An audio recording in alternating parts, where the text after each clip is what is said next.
right.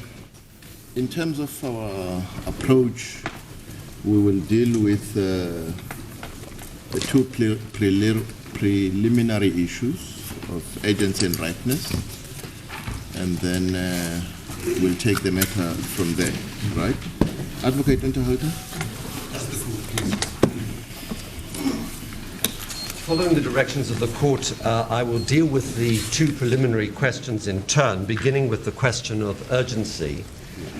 The well-known approach to the question of urgency was defined in the case of 20th Century Fox versus Anthony Black, 1982, 3SA 582, a decision which has been confirmed many times since, which is this: that for the purposes of deciding upon urgency, the court assumes that the applicant's case is a good one on the merits and that it has a right to the relief. And the importance of that starting proposition is so that in addressing these preliminary points, we don't stray into the merits, which is a constant temptation, but for the purposes of approaching the urgency, one will have to take the case as presented to be good and that the relief is both competent and required. With that starting premise in mind, we then would submit to the court that the following are the facts that the court is confronted with. This is a case in which the second, third, and fourth respondents have engaged in misconduct of a gross kind. They have behaved unconscionably in respect of the manner in which they have instituted the prosecution and then withdrawn it. They have engaged in conduct which has brought grave suspicion upon the independence of the NPA. And they are a leadership cohort that we have made a case for the proposition that they cannot remain in office pending an inquiry that is necessitated by the misconduct in which they have engaged. So this court will approach with respect the question of urgency with all those allegations taken as read. And the question then is, well, is this a case which requires urgent intervention? Or would it suffice for the court to have this matter heard and the review determined in the ordinary course? Now, the averments that we have made in respect of urgency are captured at page 58 of the papers, and particularly at paragraphs 160 and 161, where it is said that it is evident that substantial redress cannot be obtained in due course, and as the matter is patently urgent. I'm sorry, my lord, it's page 58 of the papers, paragraph 160 and 161. We say that relief cannot be obtained in due course. The conclusion is fortified by the fact that the issues raised in this matter strike at the heart of our constitutional democracy, and the ramifications for our constitutional democracy of allowing the second to fourth respondents to maintain power unchecked, unaccountable, and under a cloud of justified suspicion. If a hearing were only to take place in the ordinary course, there's a real risk that this will result in continuing reputation of the NPA. These submissions. This is about the urgency, in this case, is concerned with the institutional integrity of the NPA, which is a constitutional office of the first importance in this country. And we say the matter is urgent because if the second to fourth respondents are not subject to an inquiry, and if they are not suspended, then they will continue to discharge their functions when a long shadow hangs over their competence to discharge their functions, and in circumstances where we say their integrity is in question and the perceptions that they are not properly capable of leading this crucial constitutional institution have been a matter of grave public concern.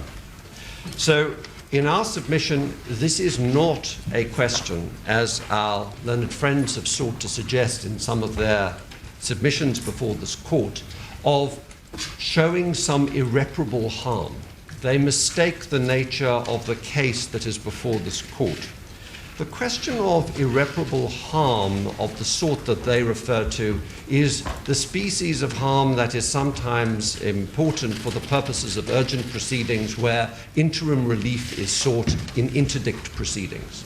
And so they raise the question as to, well, where is the particularized harm that is likely to result if an inquiry is not launched immediately and if these persons continue in office? That is not the relevant inquiry. The relevant inquiry is twofold. One, in the light of the egregious conduct that we say the second to the fourth respondents have engaged in, is it safe to allow this critical institution to be led by this triumvirate as the leadership of the NPA? I'm sorry, Lord. Disturb you whilst you're arguing. I hate interjecting, but I just think we need to be on the same understanding as we proceed. Your reference to paragraph 160 and 161 of the affidavit represents the foundational basis of the relief you seek. Now, the relief you seek is countenanced in paragraph 1 of the notice of motion. That's, you want to review and set aside what you call failures and refusals. Is it not proper to actually factor in what has happened? Can we still say there's a failure or a refusal based on what has happened in response to what your correspondence evoked in the presidency? Yes. Lord, if I may deal with that under the heading of ripeness, because it is relevant to the question of urgency. But the question of ripeness is whether the response of the President is a lawful and adequate one, at least pro tem. And does that dissipate the urgency, which is, I think, the force of your Lordship's question to me.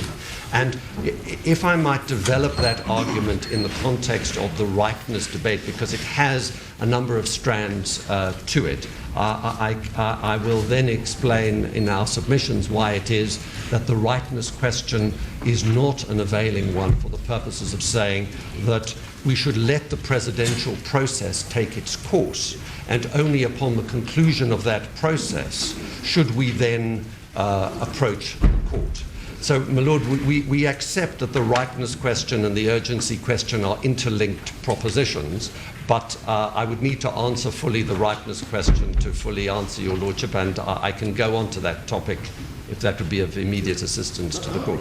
You can respond as you want, but the real issue I wanted to raise in that question is, can you still say you want to review and set aside failures when we know that something has happened on an urgent basis? Yes. And perhaps let me just, if I may, just finish the starting premise for our contention on urgency, and then I'll come to the issue as to whether there is a failure in the light of the presidential process that has issued, and what does that say then about urgency. If I could just make two very short further submissions on the general proposition around urgency, which is this. Ours is a case of urgency around the immediate need for action to prevent institutional harm to the NPA, a constitutionally critical body. And the question that arises is, can any time go by where persons who we say are incompetent, have misconducted themselves in a grievous fashion, and have shown a warrantable lack of integrity, continue to head up this institution for any period of time? That's our starting premise, and that is the premise on which we say this court should entertain these proceedings on an urgent basis.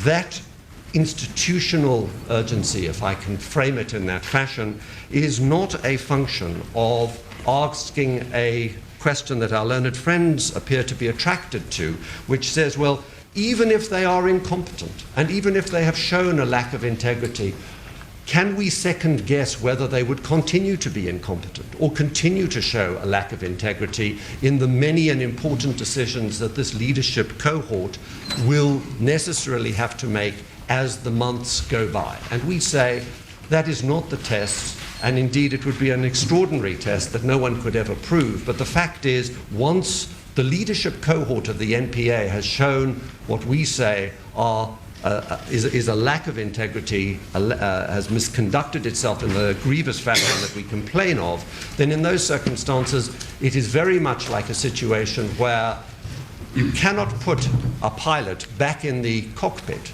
if they have shown themselves to be incompetent at flying.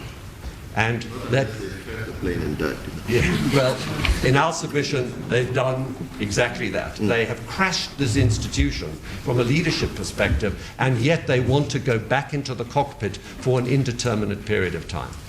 So it's not responsive to this artificial test of counterfactually asking, but who's to say they would continue to lack integrity or continue to misconduct themselves or continue to be incompetent? Once shown to lack all of those fundamental features of fitness for this high office, then they compromise the institution if they stay there for 1 minute longer, and that's our institutional claim to urgency. That is the starting premise for the urgency, and that is why we say it is not responsive to the first kind of argument that is made by our learned friends. The second argument that is made is to... Let's go back to the substantial redress issue, because that's directly linked to agency.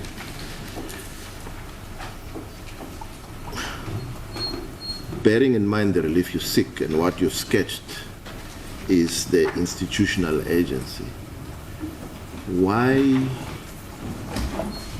will there be no substantial redress in the normal course in this type of matter? Yes. My Lord, that was precisely the second leg that I wanted to come to. The other feature of the argument that is made is to say this. What our learned friends say is, but let this presidential process take its course. In due course, the President will have the submissions of the affected parties. The President will come to some conclusion on both the question of the inquiry and the question of suspension. And if we are dissatisfied with the decision that is thereby rendered and then rendered by the President, well, then we can review the matter, and that review will take its course through the courts in the ordinary way. And ultimately, if our case is a good one, and the President has failed in his duties, well, then we will get redress by way of review in due course. That is the contention that is offered. And our submission is twofold on this score.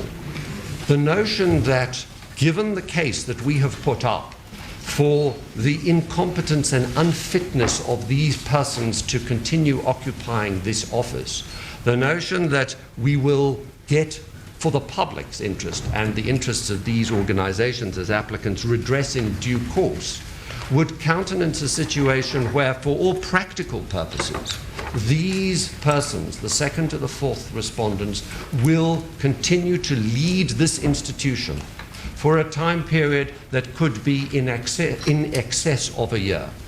So if one takes the starting premise in the 20th Century Fox case, which is to say, we have a good case on the merits, then the court would be having to countenance a situation where incompetence and persons who are grossly lacking in the qualities required to lead this critical institution will necessarily remain in office for a period of a year, because no doubt a review in the ordinary course will take a considerable period of time and be appealed and probably eventually end up in the Constitutional Court.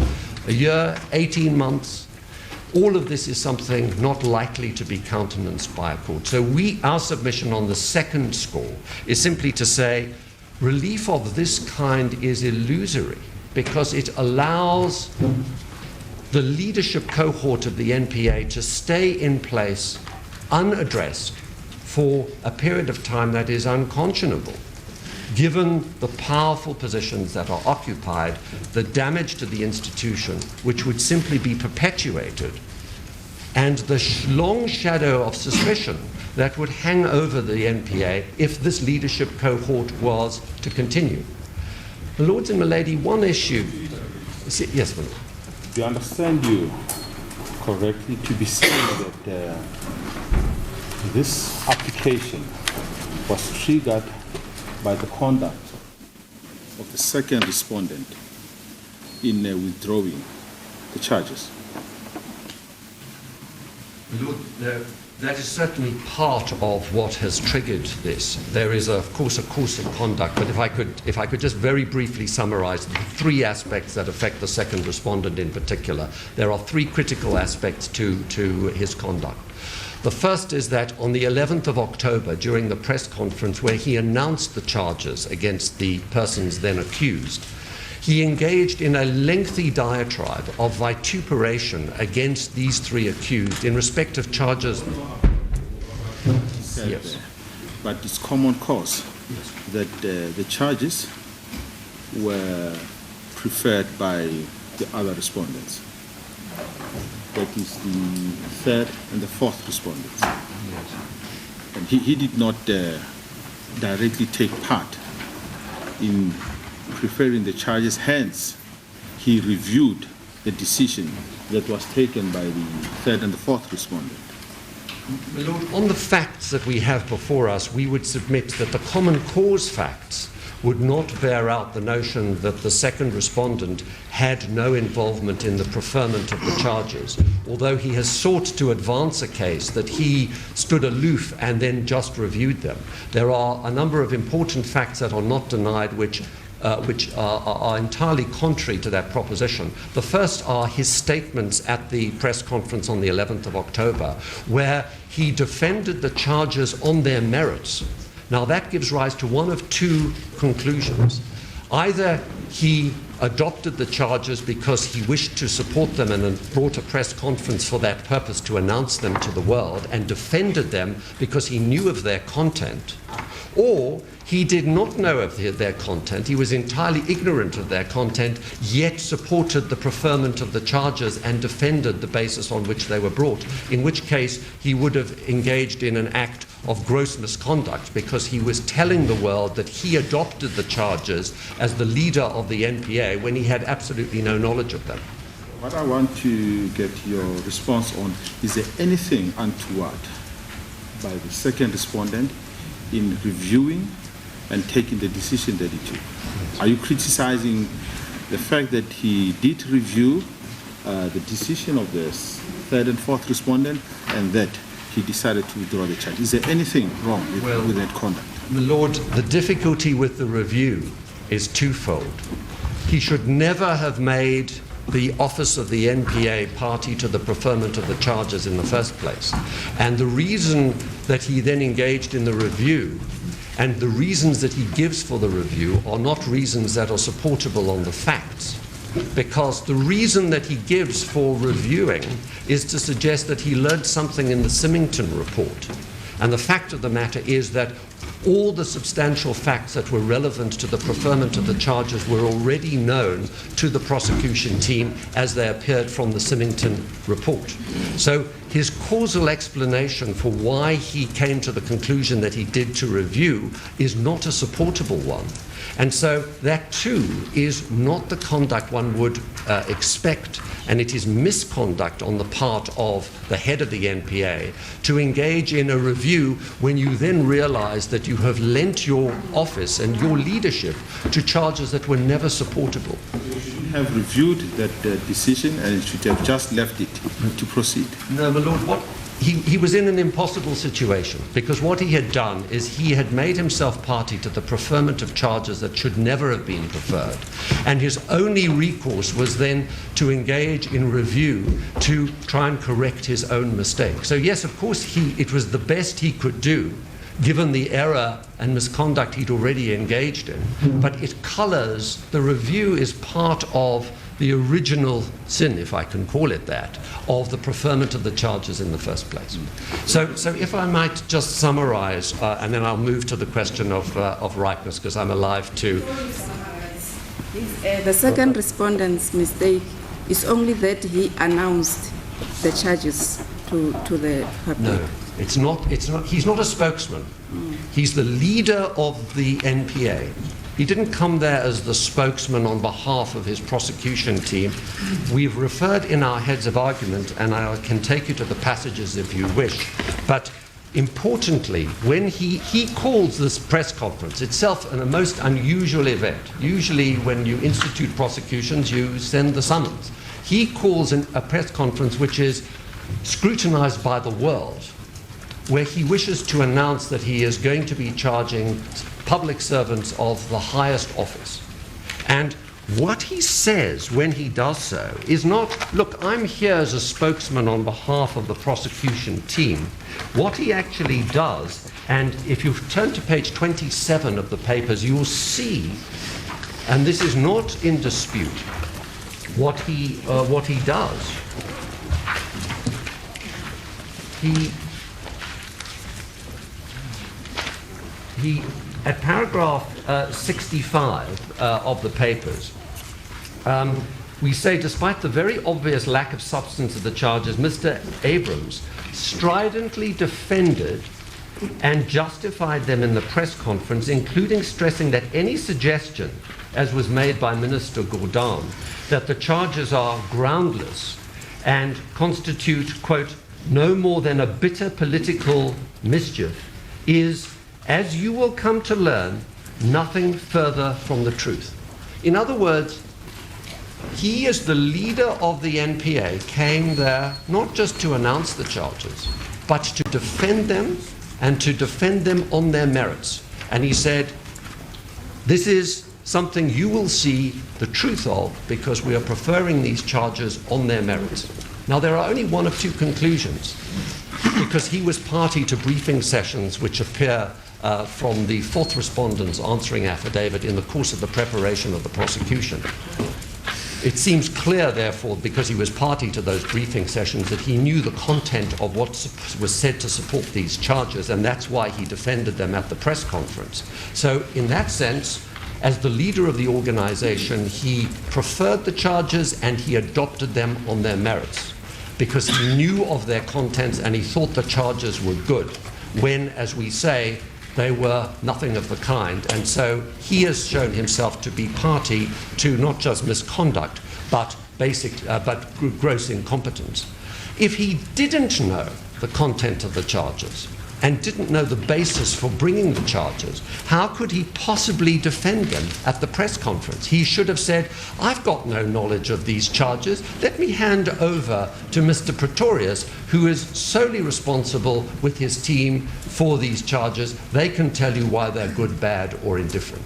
So you were not supposed to review the charges that were preferred against the minister.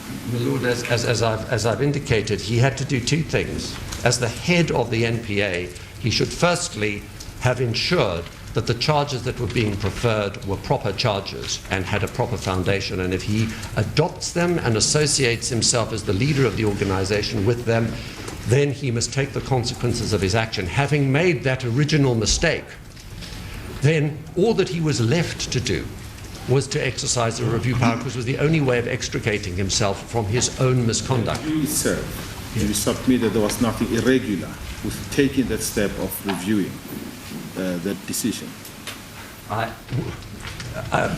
He had to do it.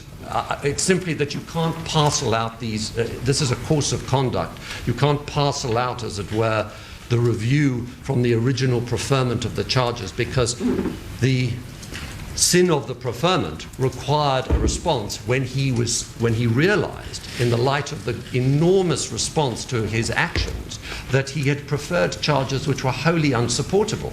So when he gets the representations, amongst others, of my clients, he then sees that there is no basis for the charges, and so he has to exercise his review powers. One last question on agency. In your papers, a lot is made of the fact that the decision to charge had reputational damage on the individuals concerned.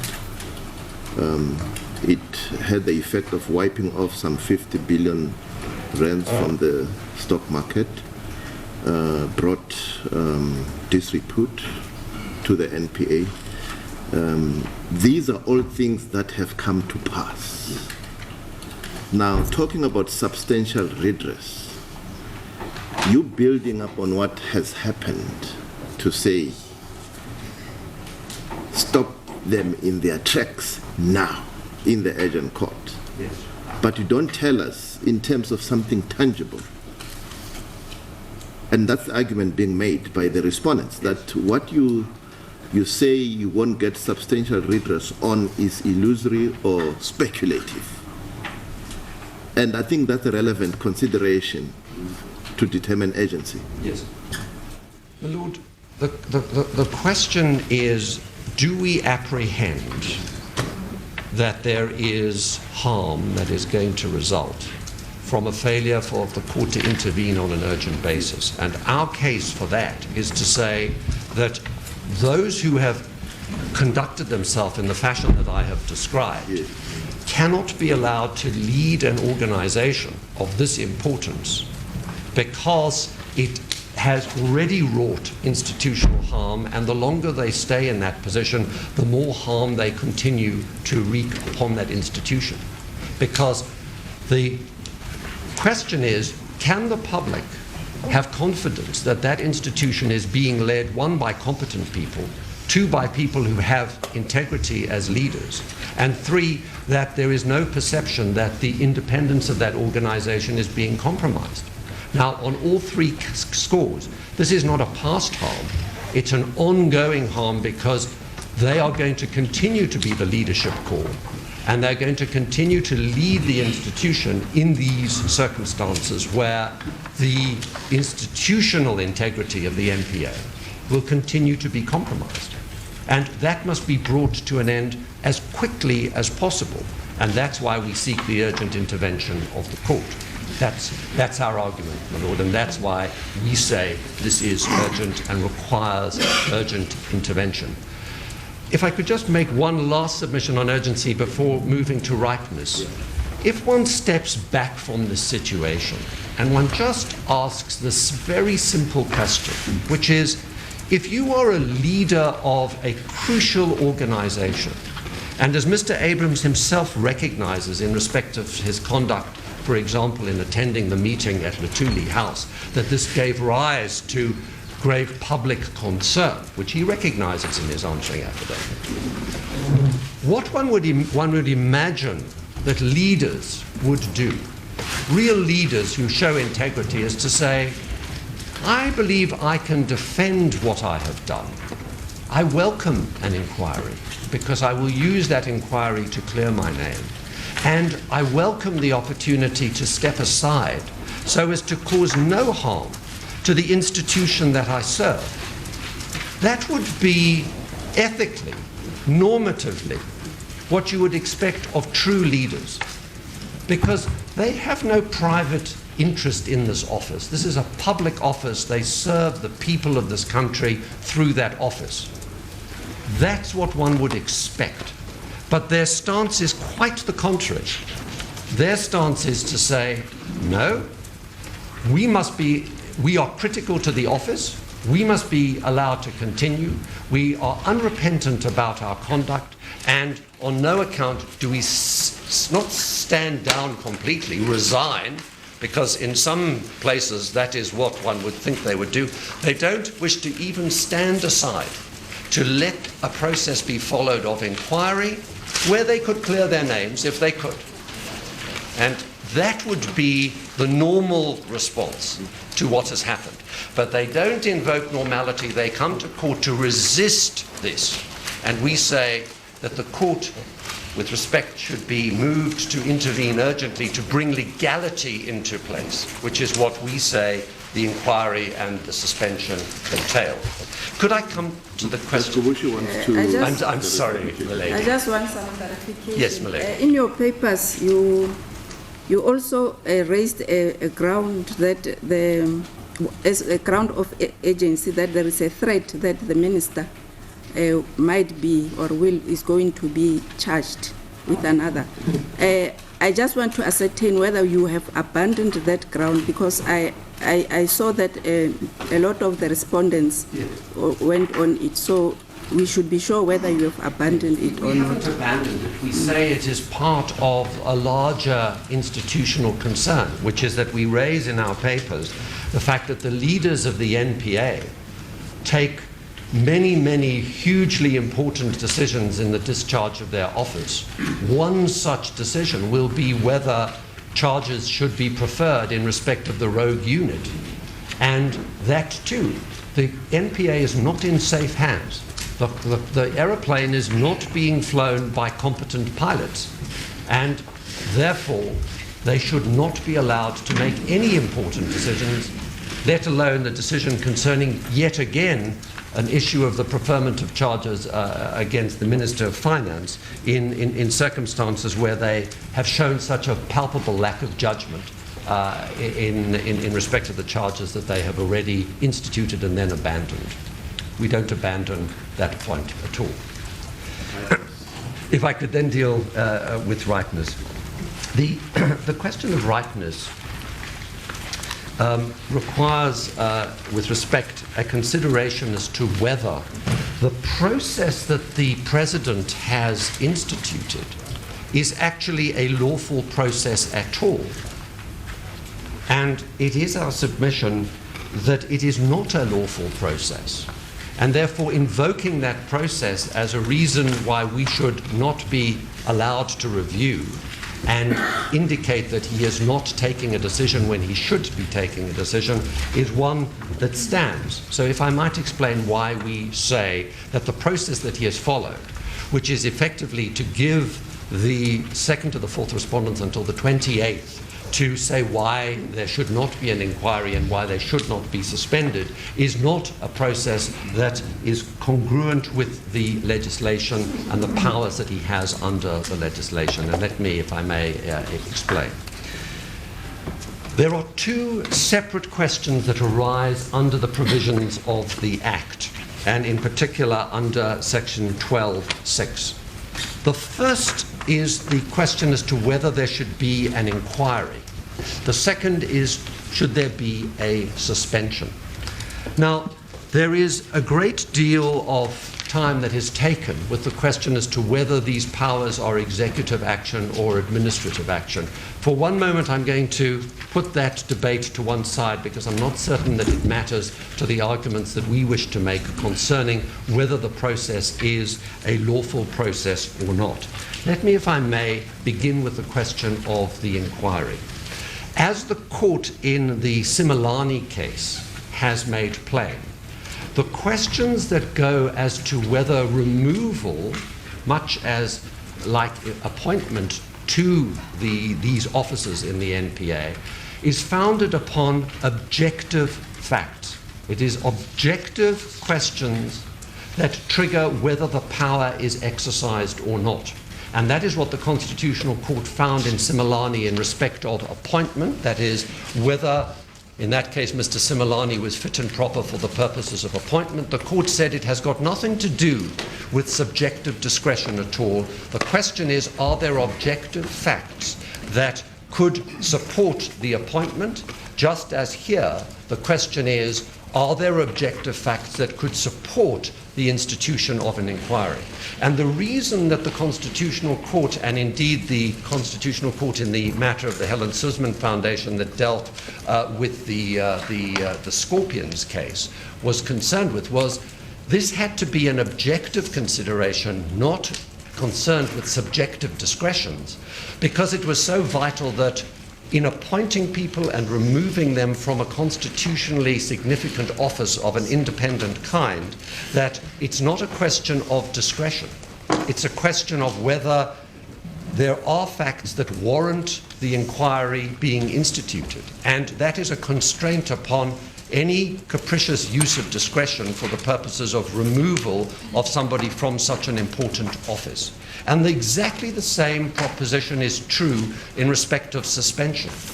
So the issue is not whether this is a discretionary power of the president, and we should await the discretionary exercise of that power by him in due course. The question begins with the proposition as enunciated in Similani's case by the Constitutional Court, which is, are there objective facts that warrant an inquiry, and are there objective facts that warrant a suspension? That's the first question. And we say it is answered objectively on the facts that are before the court. The second question is then, but even if those facts are fully ventilated on the papers before the court, and the president now is fully appraised of all the facts that are relevant to whether an inquiry or a suspension is warranted, should he nevertheless engage in the process that he has contemplated, which is give them an opportunity to say anything that they feel they can say in respect of these facts? Now, in respect of the inquiry, we submit that the second to the fourth respondents, there is no right to Audi in respect of the institution of an inquiry. And we say that for this reason, which is that whether this is administrative action or whether it's an executive action and one is concerned with process rationality under the relevant dicta that govern executive action, what our courts have said in these sorts of circumstances is that you do not get Audi on Audi. And let me explain, if I may. The purpose of an inquiry is to inquire into the facts concerning whether there are grounds for the removal of these persons from their office. You get all the Audi that you are ever entitled to in the inquiry process. That's the whole point of the inquiry. So in what circumstances do you get Audi in advance of the issue of the inquiry, which is going to give you the very Audi to put up any facts that you think are relevant for the purposes of the question as to whether you should be removed from office or not? Bearing in mind that the question of the inquiry is quite separate from the question of suspension. You can have an inquiry without suspension, you can have an inquiry with suspension. We submit that this is a very clear case in which, on the facts that are before the court, there are such grave allegations as to the fitness of these persons to occupy their office that the test, as enunciated in the Similani case, is simply this: is there a prima facie case that would suggest that there has been misconduct or a lack of fitness for office? We say that test is abundantly met on the facts on the objective facts that are before the court. Once that is true, an inquiry is necessitated. It is obligatory to have an inquiry once these facts are before the president. Presented by the applicants are of such a nature that the respondents should not be given an opportunity to put their version. Yes, Lord, it's not just because the facts make it so clear that an inquiry is required, because we would not fall into the trap of supposing that you can never change your mind about these matters. Even the clearest facts sometimes permit of a change of mind. We say, as a matter of law, the question of whether an inquiry is to be held is a judgment based on the facts that are before the person who has the power, and you don't ask the persons who are going to be inquired into whether the inquiry should be instituted or not. And the authority for that, if I may just give the court what we say is the relevant authority for that proposition, is yet another Similani case.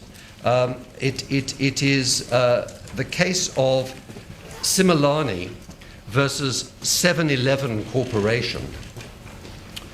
It's a decision of the Supreme Court of Appeal, and it's reported at 2003 3SA 64.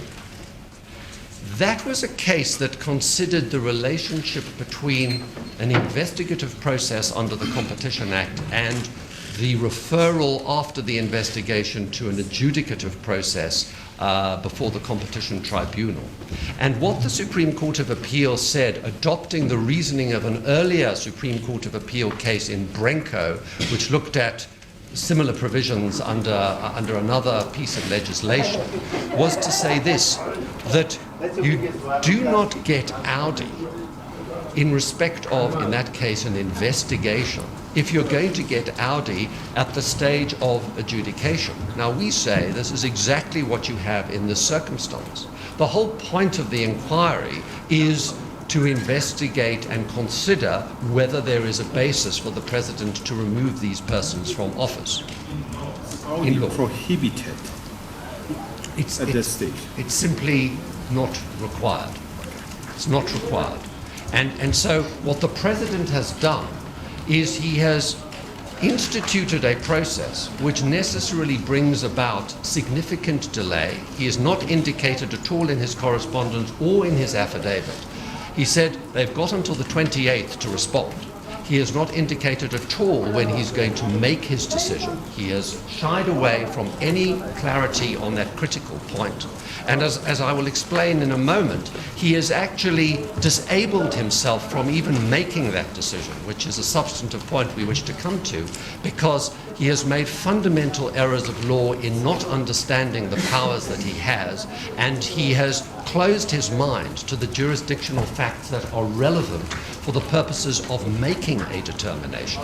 So one of the very regrettable features of the President's approach in this matter is that he has sought to so confine the basis for an inquiry, and he has so clearly rejected the facts that we say necessitate an inquiry, that it is inevitable that he is going to proceed in this basis on an unsupportable fashion. But for now, our first proposition is that jurisdictional facts are, the objective jurisdictional facts are the grounds upon which both an inquiry and a suspension are to be determined and either put in place or not put in place depending on those objective facts. The second proposition is that there is nothing that requires, and indeed it is directly not indicated to have this unnecessary process where in these circumstances the conduct that has been alleged so plainly calls for an inquiry. So in the first instance, in respect of the inquiry, we say that there is no warrant for it and it is not a lawful process to proceed, to pursue, and it is entailing delay in circumstances where the institutional harm is clear. Proceed. In his heads of argument, Mr. Epson relies on the permissive form of the phrase may in the section 12.6a. Indeed he does, but he has no regard to the binding precedent of the Similani case in the Constitutional Court and the rulings of the Constitutional Court when it considered the questions of appointment and removal from office, because what the Constitutional Court has said about all of this is that because we cannot have a circumstance in which a president can exercise a subjective discretion in relation to powers of appointment and powers of removal, this is a question of objective facts that are justiciable by courts of law. So although my learned friend reads textually may, you have to read may in the light of the crucially important role that these provisions play in the constitutional status of the NPA and how it needs to be protected, which the Constitutional Court has said a great deal about, and that's why in Similani it has rooted the power in the consideration of objective fact, not subjective discretion. If you're still dealing with rightness, but you're arguing inquiry, and your objective facts argument is well understood. Yes. But the inquiry will be looking at past conduct, isn't it? It's going to be an inquiry on what has happened. And on that basis, you are saying if he looks properly at what has happened, he can't come to any other conclusion but to remove them. That's your... Yeah. Lord, with great respect, that's not, if I could just clarify my case. We're not saying that the President is bound to remove them at all. We are saying the President is bound to institute an inquiry as to whether they should be removed. That's fine. That's fine. Yes. But it's an inquiry that looks at past conduct, at what has happened. Yes, certainly. And I think it has implications for agency as well, isn't it? Well, my Lord, in this sense, it implicates urgency in this way, which is, why is it urgent that there should be an inquiry put in place immediately? That's the question. Yeah. And the answer to that question is because, given the grave harm and question marks that now hang over the conduct of these persons in their office, the sooner there is an inquiry into that to clear the air one way or the other, the better. Because, as we all know, and indeed as the Constitutional Court has again confirmed, referenced in the Similani case, which in turn references the Chico case, I think it is, where the court has said, where there is a duty to act, there is a duty to act promptly. Now, we say in these circumstances, the duty to act promptly could not be clearer, because in the light of the extraordinary conduct of this leadership cohort, the only way in which one can start to resurrect the integrity of the NPA is to hold an inquiry and let us, under the scrutiny of that inquiry, see if there is anything to be said in defense of the conduct that has taken place by these persons. And the only restorative function that can take place is one that is done through an inquiry, and through an inquiry that is done urgently. If one could just imagine for a moment the opposite scenario, which is it takes the President, because he won't tell us when he's going to take a decision, it takes him months and months before he decides. And then he decides, as indeed a good deal of his answering affidavit would seem to indicate, that he thinks the basis for deciding whether to have an inquiry is extremely narrow, based only on integrity questions, and he rejects most of the juridical facts which we say are necessary and indicate that an inquiry is proper. And let us say, because we don't know, all of that takes a good deal of time, and he then either comes up with an answer that there should be an inquiry or there is not. What happens in the interim is that these persons continue in office in circumstances where the harm that they do, in the sense of the institutional harm that I've referenced, just continues. And the public just says, oh, another independent institution of constitutional significance which can just be abused. And there is no prompt corrective action that is taken to lance the boil. Well, we submit that that's why this court's intervention is required. So, in our submission, in respect of the inquiry, the process is not a process that is required by law. It is being put in place either needlessly, because it isn't required in law, or worse, for dilatory reasons. We have no idea why. But the fact of the matter is, it is not a requirement of law, and on the facts as they have been set out, the President is required to act. He has not acted. He has rather put in place this process of an undetermined kind as to its end date, and we say that's why we are entitled to come to court now. It is not a ripeness question, because the issue at stake is crystallized already, and we say there is a basis upon which the requirement is the President is obliged to institute an inquiry. He has failed to act. He has put in place an indeterminate process, and he must now act. So that's on the inquiry front. If I could just come to the suspension front, because it follows a similar trajectory. Again, it begins with the objective facts. I've made my submission about that. Those facts are clear, again, as to why suspension is necessary. You cannot have incompetence flying the aeroplane. nobody would countenance that, and nobody would countenance the institutional risk that is posed by them doing so. So suspension is the right answer. It's the right answer for a few reasons. One, because they can be given their salaries, so they suffer no private harm. They don't have a private interest in the occupancy of a public office. The public office exists in the interests of the public.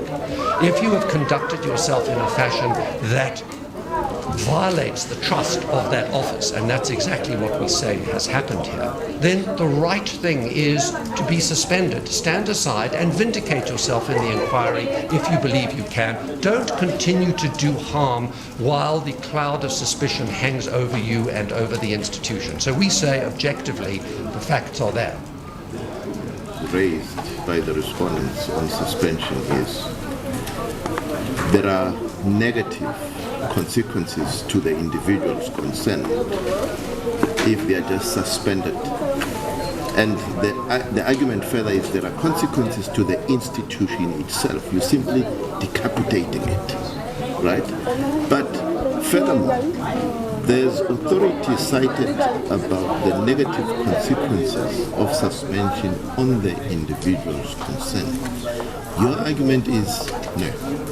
He must just summarily suspend them and give them Audi in the inquiry. If I could give, there are two issues around this.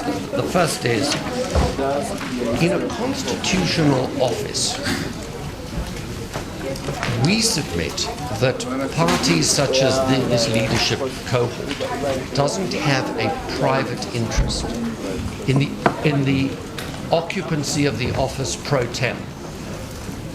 It's not a question, it's not like an employment relationship. This is a question of public law as to whether this office is one where it is diminishing of their reputation not to occupy it. The only consideration that is relevant to their private interests is that they don't suffer from the perspective of their salary, and that is permissible so that they can be suspended on a full salary. They don't suffer a private harm of that kind. The issue is, what is in the interests of the institution? And we said... But reputational harm?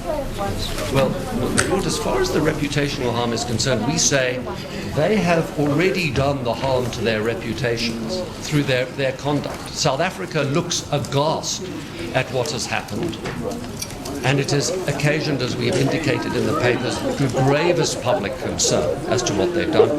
What is left of their reputations doesn't hinge upon them continuing to be in office. They must either live by their record or not, and their inquiry will either vindicate them or it won't. So we say there is no reputation that they can rely upon because they must be in office to vindicate their reputation. As your Lordship has pointed out to me, the issue is a past question. Can what they've done in the past be justified or not? That's where their reputational harm is being suffered, and they will either vindicate themselves or they won't.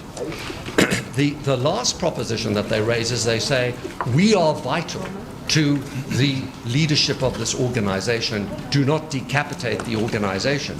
But, my Lord, just such an argument was raised before the Constitutional Court in the JASA case, which was, as the Court may recall, the case that dealt with the proposition as to whether an extension of term of the Chief Justice was warranted or not.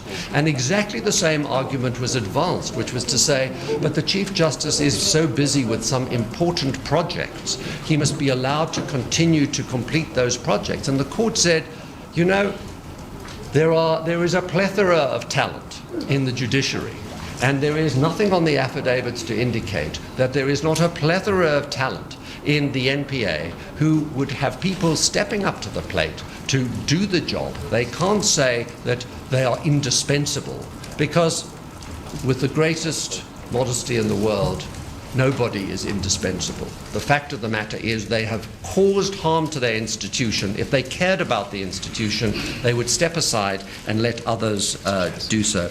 My Lord and my Lady, it's at paragraph 113 of the JASA case where the Constitutional Court deals with this point about but the Chief Justice must be permitted to stay in power. And what the court says is that there is no reason to do that.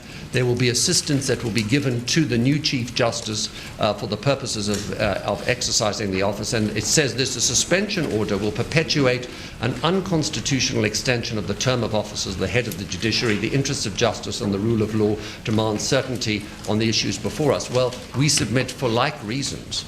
The interests of this institution demand that there be action, and action taken immediately, so that those who are not competent, those who lack integrity, step aside and let them vindicate themselves if they can.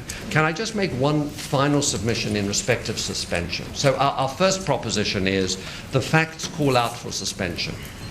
That is in the interests of the institution, and there is no private interest that they can assert that would differ, and the institutional interests are clear. See the reasoning in the JASA case.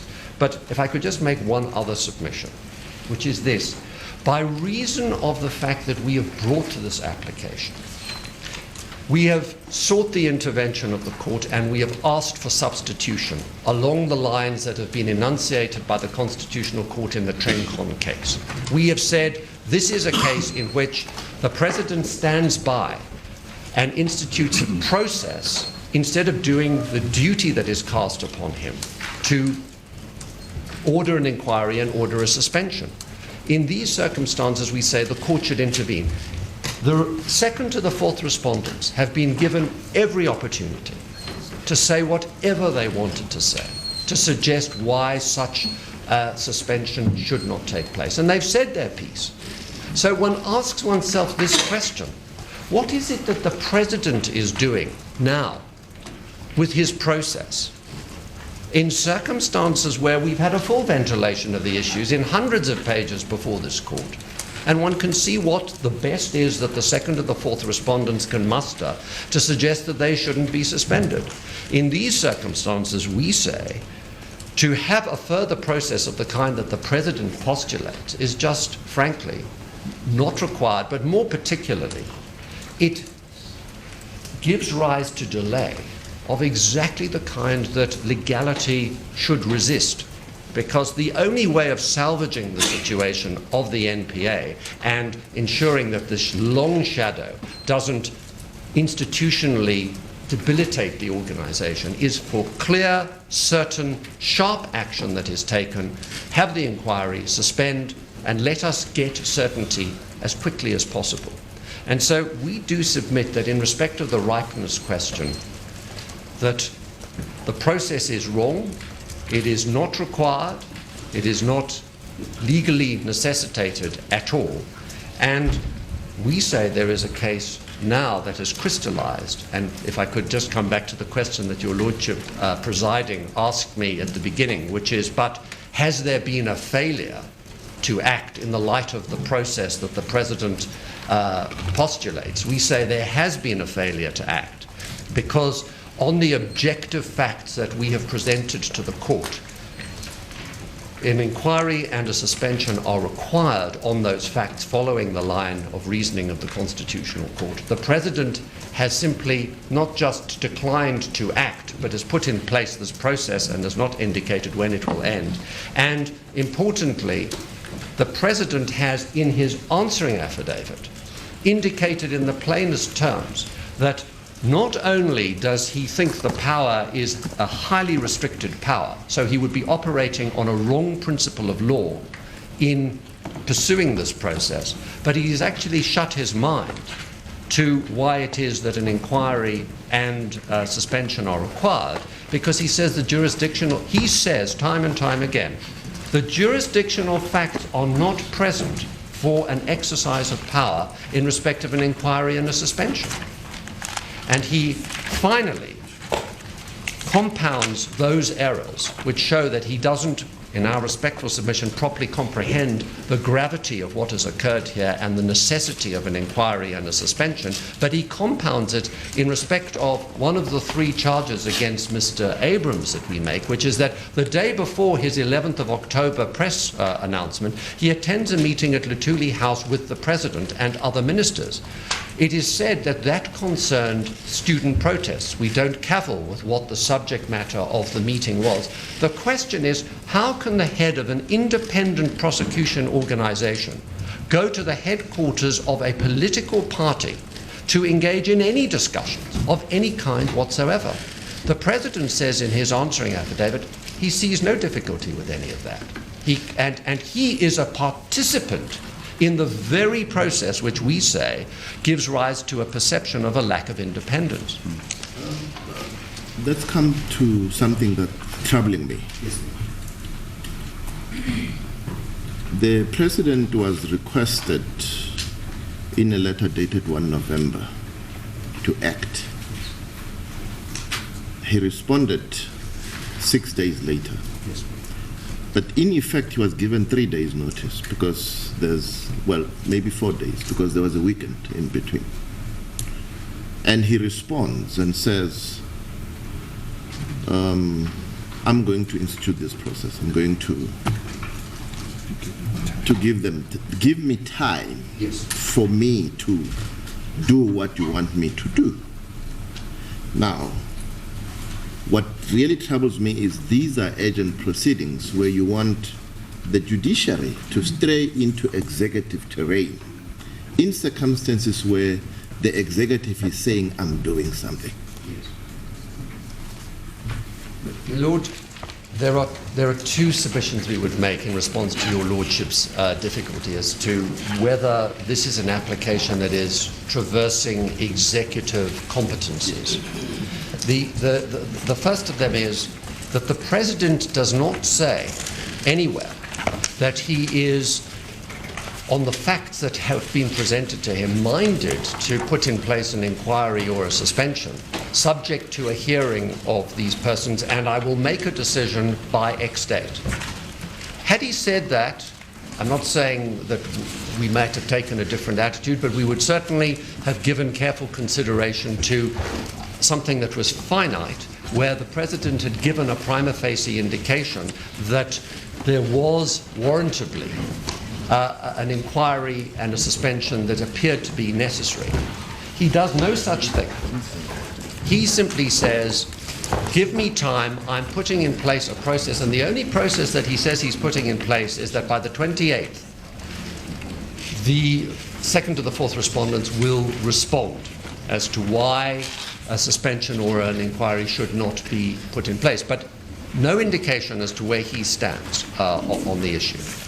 We submit that what we're asking the court to do is not to, as it were, override a presidential power. We say that on the facts, the objective facts that now have been placed before the President, there is, objectively speaking, an obligation to act, and to act urgently, given the institutional harm. He is not so acting. He is putting in place a process which we say is not legally competent. Would the situation be the same? Would your response have been the same had he not responded to your letter? He has responded to your letter and said, give me time. Yes. The time, though, that he's... I suppose the proposition is this. Yeah. The time that he is seeking is time to do something that we say is not required, and that's why it's not something where we had to and should have, in the light of the urgency of all of this, said, no, but we will wait for you to do this. So the intervention of the court is sought because we do say that there is delay here of a kind that is hugely damaging, and in the face of a presidential position which gives no indication that there is reason to act subject to anything that he learns in this process, which we say is not required. And therefore what we are facing is a circumstance where the President is simply going to follow this process, which we say isn't required and isn't necessitated in law, with an open-ended outcome. And who knows, we will then be in a situation, January, February, March, where these people continue to be leading this institution, and that is the harm. Yes, ma'am. The President should have either said, suspend, inquiry to be held, or no suspension. Now, the route that he took to say, give me time, to inquire is unlawful. That's your submission.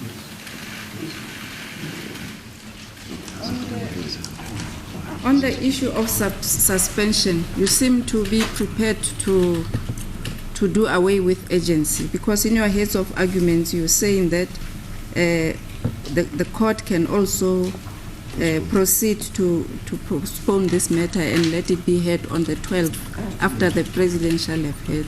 If the court, I've made the submissions on the basis that there are a number of legal propositions which we say require the president to act, and if we're right in those propositions, he has not acted, and the court's intervention is sought to order what we say is required, which is an inquiry and a suspension. If the court should find, let me, for example, posit this example. On the question of an inquiry, there is no question of having to have a process of hearing the second to the fourth respondents. But let us say the court took the view that some sort of audi should be granted in respect of suspension. I just posit that. I don't say it's required, but just assuming that is the case. And the court took the view that even in all the hundreds of pages before the court, the second to the fourth respondents haven't had an adequate opportunity to say whatever they need to say for the president to come to a view, which we say they have and the president should. But assuming the court still says no, they should still be yet allowed some further opportunity. Then we say, in that world, there should not be any open-ended timetable. The president must be forced to decide the issue within a determined time, and we must be entitled to come back to court on these papers duly supplemented, if in the event that he then doesn't do what we say he is required to do. So it's simply an alternative submission in the event that the court takes a different position from our primary submissions. If I could then lastly just reference for the court, in the presidency's letter at page 132, the request for the extension, which is in paragraph 4 at the foot of the page, is simply said to be to afford the President Zuma a proper opportunity to address what no doubt is a serious matter with the affected parties in anticipation of any action he may contemplate. He may contemplate after having considered such in its entirety. So we know what the President's position is. He is not saying, I am gravely concerned about the conduct that you have raised. Prima facie, because that's all that the test requires, this requires urgent action. But just as a precaution, I'm going to give them a short opportunity to respond, and unless I hear anything that makes me change my mind, we're going to have an inquiry, we're going to have suspension. But he doesn't say anything of the sort. He just says, this is my process, they must respond by the 28th, then I'll give thought to it, and that is dilatory. And we say, now is the time to act. The ripeness question is not one that needs detain the court, because the requirement for intervention has already arisen on the objective facts before the court. Those subject to anything. Could I just have one moment in case there's anything that I've left out? Sorry, there's just one last observation to make about the President's letter, page 132. He said in that letter, and this is noteworthy, that he required an extension until the 21st of November. But we now know in his subsequent correspondence that he's given the second to the fourth respondents until the 28th of November with no commitment to when he's going to act.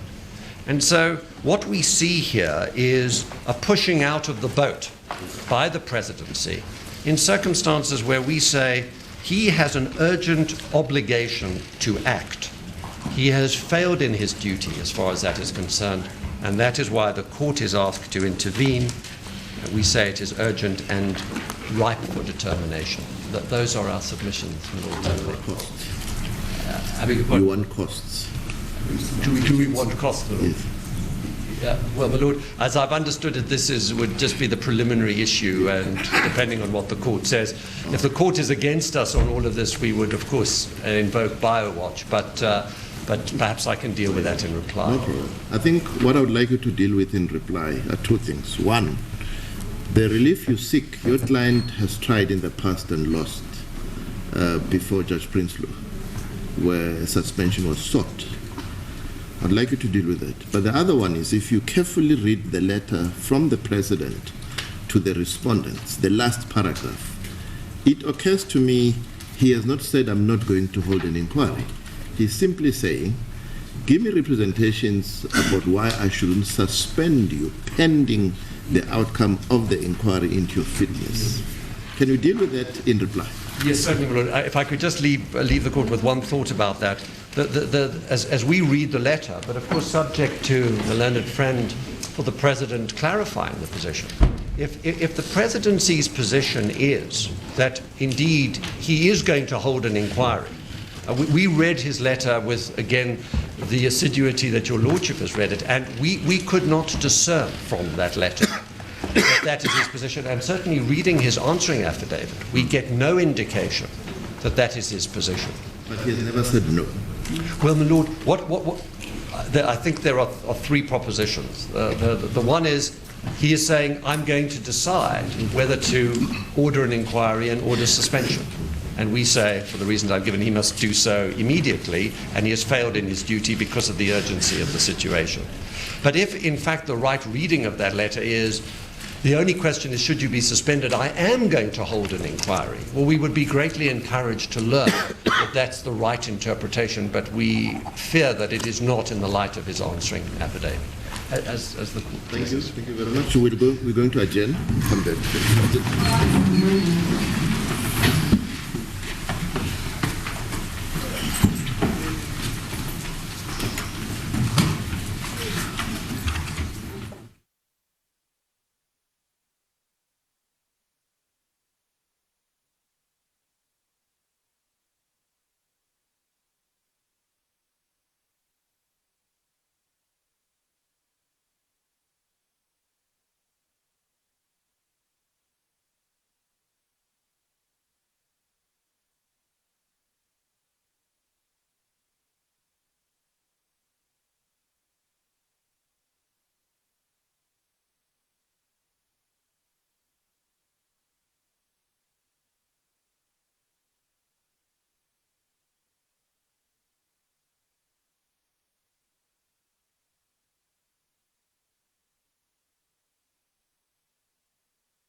the judiciary.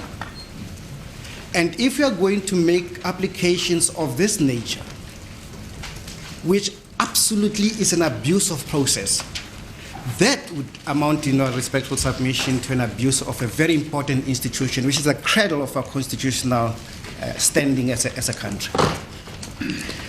But let's look at the facts, and we recite those in our written heads of submission,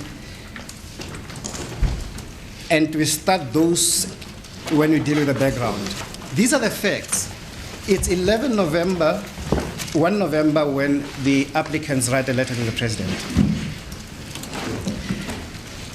In that letter, they make very scathing attacks on individuals who occupy another independent institution, which is the prosecutorial authority. But it is significant because its independence is constitutionally entrenched. We've got judgments on the point. They say no. So says the letter of 1 November. We are giving you 6 days to remove those people who are heading an independent institution. You, Mr. President. It must be a very profound request to make. And the president, in response, on the 9th of November says, 7th of November says, give me time. Give me time because what you are saying is serious. What you demand I do is serious, and I would like to have an opportunity to look at this. What happens next is it's an urgent application. Your 6 days have expired. In fact, it's very spectacular how it is framed.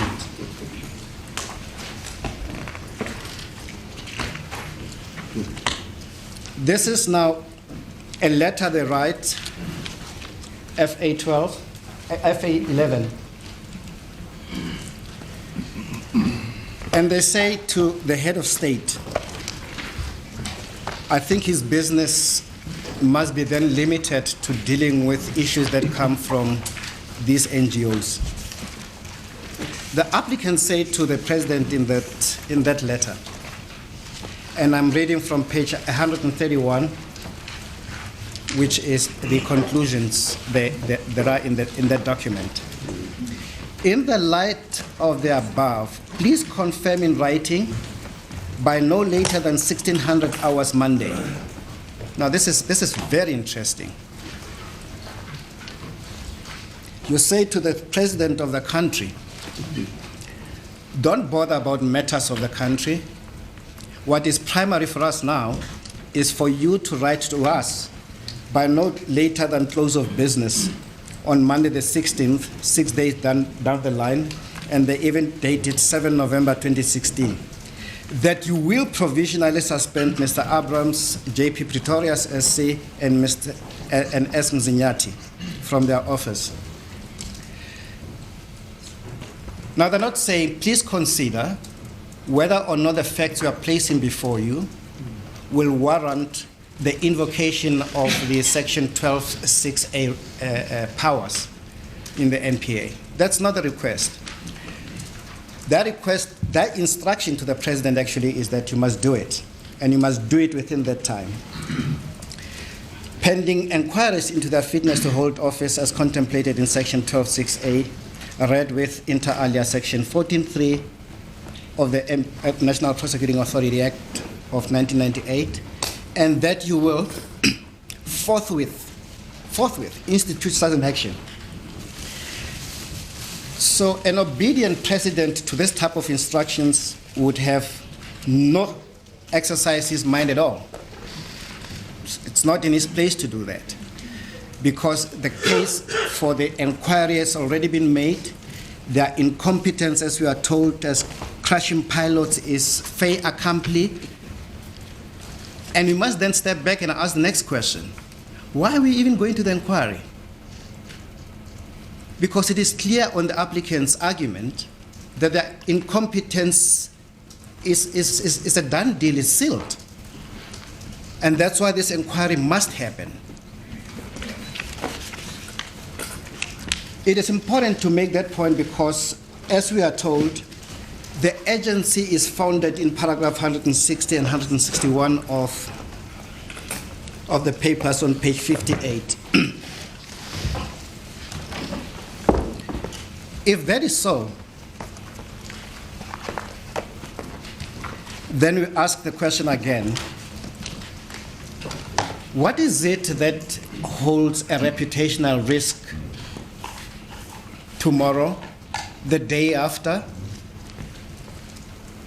that hasn't happened in the past 44 days, as we make the point?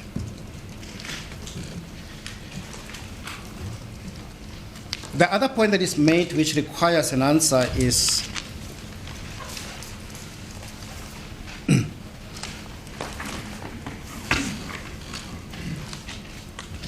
the question of ripeness. The president says, because I am going to be making a decision possibly which would adversely affect the individual's consent, it is important that I hear their response to these type of allegations. And to do that and to invoke the provisions of Section 12.6a inquiry would be, and this is important, my lords and my lady, an administrative decision.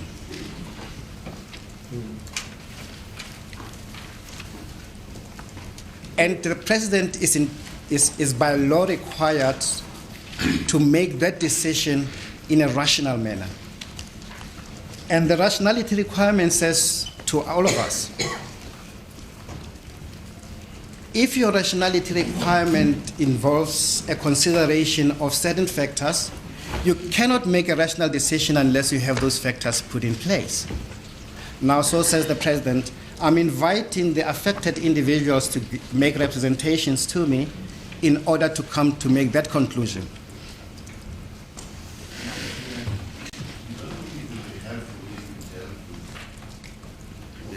Against that process, because the applicants say that process is unnecessary. It's a self-constructed process to delay issues. I think that's the gravamen of the argument. It must be wrong, that argument, my lord, with respect, because Paja then tells us, if you're going to make a decision adverse to interest, you have to make it procedurally fair. And procedural fairness requires the decision process as well as the decision itself. There are judgments of the Constitutional Court that tells us that to be correct. Now, Section 3 of Paja then says to us, let's tell you what procedural fairness entails. It entails you either elect to take two processes. The president is elected to take one. You either do it by notice or by public process. Here the president says, I'm going to do it by notice. I'm giving the affected individual an opportunity to make representations to me, and considering those will help me make a decision that is rational, that is not devoid of necessary factors that must be taken into account in making that type of decision.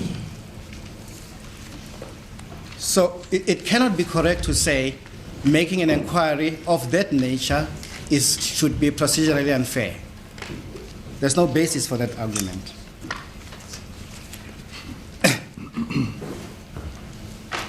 And Section 3 of Paja then tells us you must invite the person to make representations to you. And it also makes the second point. Whoever you are giving that opportunity to Audi, you must give them a reasonable time. The president says, all right, I'll give them until the 28th of November, which is 2 weeks' time. They're not suggesting that 2 weeks is an unreasonable period if Paja Audi is required. They're not making that argument. They're making a different argument, which is it is not required in law to make that facility available to those whose decision you are going to make, which decision will adversely affect their interest. Now, we deal obviously with matters of ripeness under paragraph 58 of our written submissions.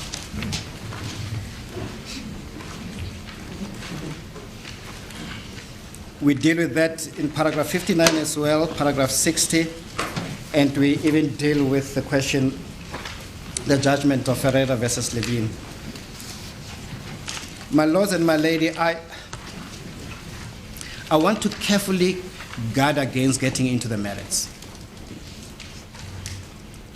And I want to invite the applicants to show us where in the documents does the president say, I have refused to make a decision on the matter, or I have failed to make that decision.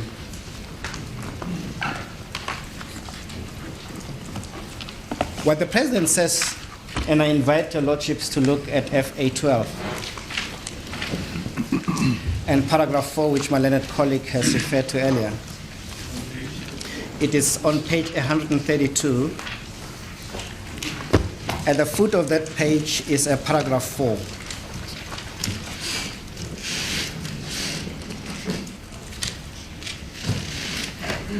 The letter reads, in the light of the above, the presidency requests an extension until 21 November 2016. This will afford President Zuma a proper opportunity to address what no doubt is a serious matter with the affected parties. And we wish to emphasize that it is clear that a decision is not made in that, neither is a refusal to make a decision.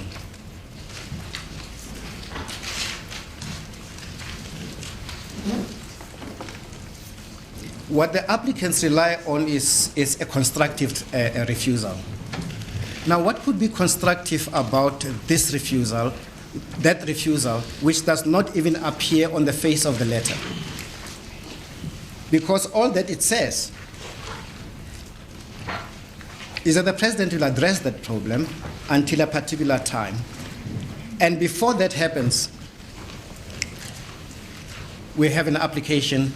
It's an urgent application, and the court must sit today to hear this matter. We say that's premature. We say the matter is not ripe for hearing. Now, there are a few elements which we need to conclude with. The first is to refer to this institutional independence of the NPA and its office bearers. We say this is a very, very serious matter which requires consideration, and it is not trivial for the head of state to say that he requires some time into considering it. And of course, the principle of separation of powers comes to play, because now the court is being invited to enter into that terrain and to say to the president, no, we won't even give you time to consider this and to exercise your constitutional power and the power you derive from a statute. What we will do is we will tell you today, the 24th of November, that you must institute that inquiry.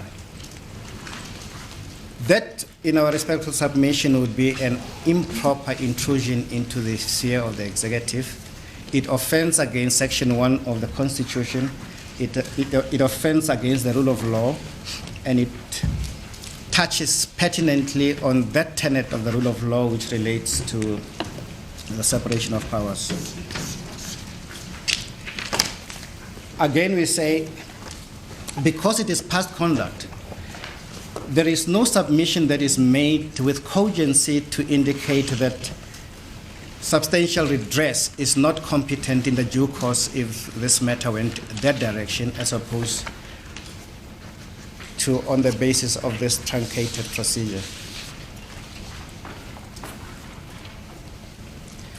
The president is also accused of having closed his mind. And as we say, FA 12 demonstrably indicates that there is no mind that is closed. And then he's accused of having reneged from his undertaking of 21 November 2016. Might I go back to that letter, my lord and my lady, and point to the very first sentence in the fourth paragraph. In the light of the above, the presidency requests an extension until 21 November 2016. It doesn't say 21 November 2016 is the date on which the president says, I will make a decision.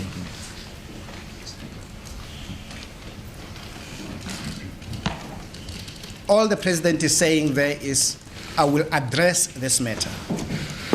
And of course, the matter was addressed. Of course, letters were written to the affected individuals to make their representations.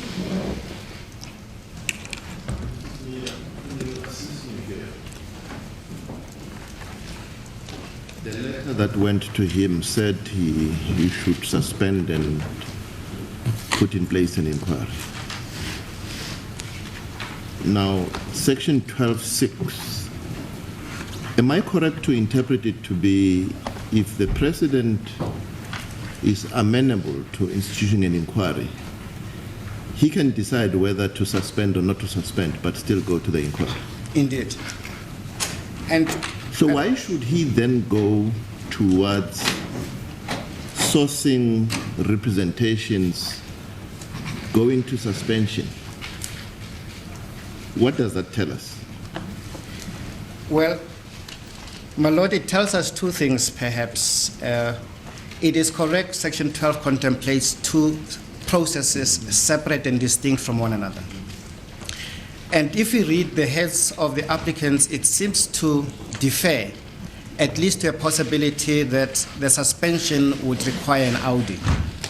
And then say them, in relation to the institution of inquiry, you don't need any other process. I think that's what the presiding judge is asking me to do.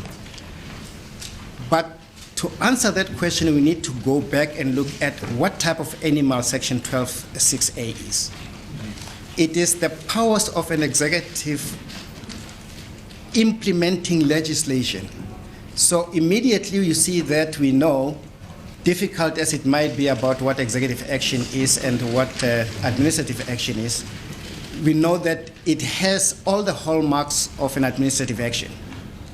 Now again, if it is administrative action, it has to be fair. And to be fair, Paja says, then there must be an audit in relation to those that will be affected by that inquiry. But the president does not need their representations to suspension to decide on an inquiry, does it? No. But what the president needs may very well be that type of information that says, I have looked at the basis on which this inquiry is being called for. I want to hear you if this basis is there at all. He's not making the adjudication himself. Unless if the president then says, on the basis of what you tell me, I must accept it as a given fact that those allegations are true. If he was convinced about their correctness, your lordship would be right. He does not even need the letter. He's saying in the letter to them, Yes. tell me why I should not place you on suspension pending the outcome of the inquiry into your fitness to hold office. Indeed, my lord. How do we interpret that? How do we understand? Well, from the first letter where he says, give me time to consider this.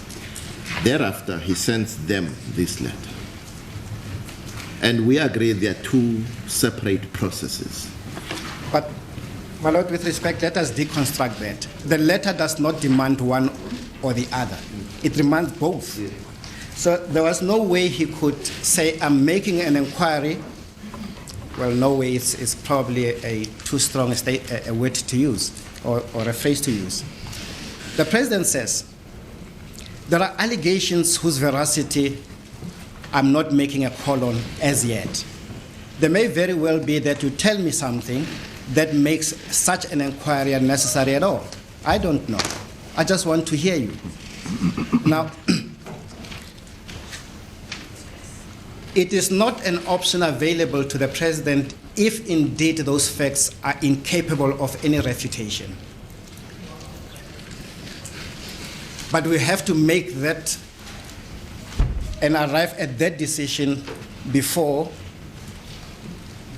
to be able to come to the conclusion that the president has no basis to be seeking any representations at all. Assuming, this is hypothetical, assuming the affected individuals were able to show that all of these accusations are a fabrication, then even in law, the president would not have made that decision lawfully. I don't know if that is an answer to your Lordship's question. No, it's a response. You see, I'm posing this, and I know that it could be regarded as the court going to the merits. But the issue is, we're sitting in an urgent application. We're looking at the facts that brought about this application. And this is an irrelevant inquiry, in my view, because it comes from a letter that demanded him to act in a particular way. And he said, give me time. Thereafter, he writes the individuals addressing one of the processes in which is demanded to take, right? Why would he go there if he's not going to the other one?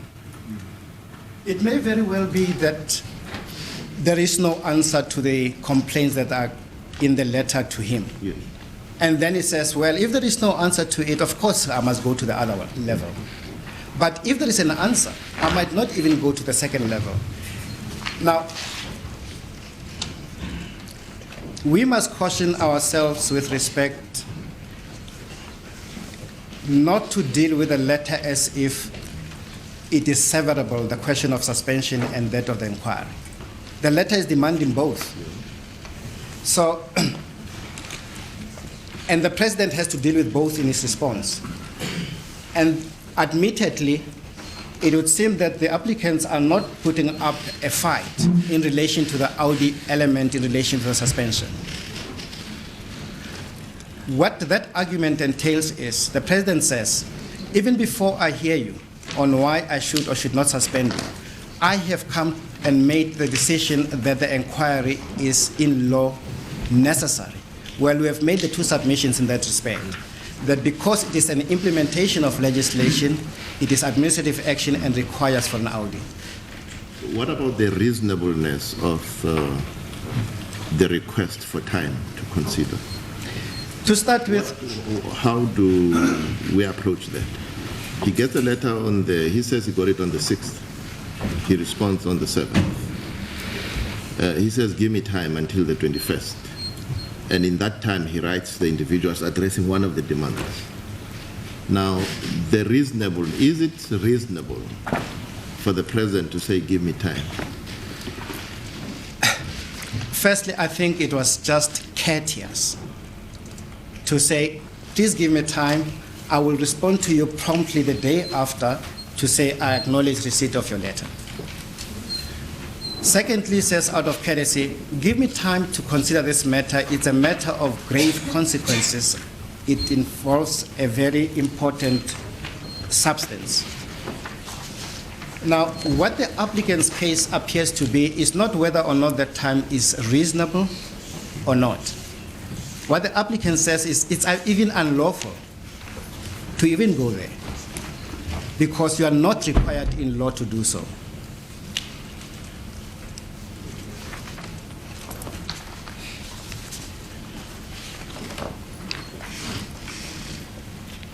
So as we sit, because I want to make sure I understand your submissions, you represent the presidency. As we sit, he hasn't said no to an inquiry. No. But he hasn't said yes either. He hasn't said yes either. He says, I want you to give me reasons and make representation in relation to a plethora of allegations that are said about your fitness to hold office. Whether I should suspend you or not. Pending an inquiry, let me have to hear you, and if those facts are good, the inquiry will ensue, I'll make the decision. If those facts are refuted demonstrably, because I'm not making my mind as yet, it may very well be that I would not make an inquiry. That is open-mindedness as opposed to being close-minded. If the president was saying, it doesn't matter what you're telling me, the inquiry is in place, that would be a problem. So, post 28th November, we'll hear whether he's saying suspension, yes, inquiry, yes, or Indeed. no to both. Indeed. Indeed. And that talks to agency. That as we also, sit here. That also talks to agency, my lord, with respect. Because what this application then says is that we're not going to have to wait until that happens. We're going to make an order today without even hearing whatever it is these affected people have to say on the matter. That's why we're making the argument that we are trying very hard not to stray into the merits. The applicants are correct, and we agree with them, that the question of the merits, it's a matter not before this court, it's not a matter for the president, it's a matter for a separate process. The issue of agency was argued. The importance of the institution was also mentioned. Did the president take into consideration the importance of the institution or of this office, especially the documents that are before us? Indeed, in that very letter says, the president would like to have a proper opportunity to address what no doubt is a serious matter. So there is a recognition that this is a very important matter. And he says, I want to address this issue having had the affected individuals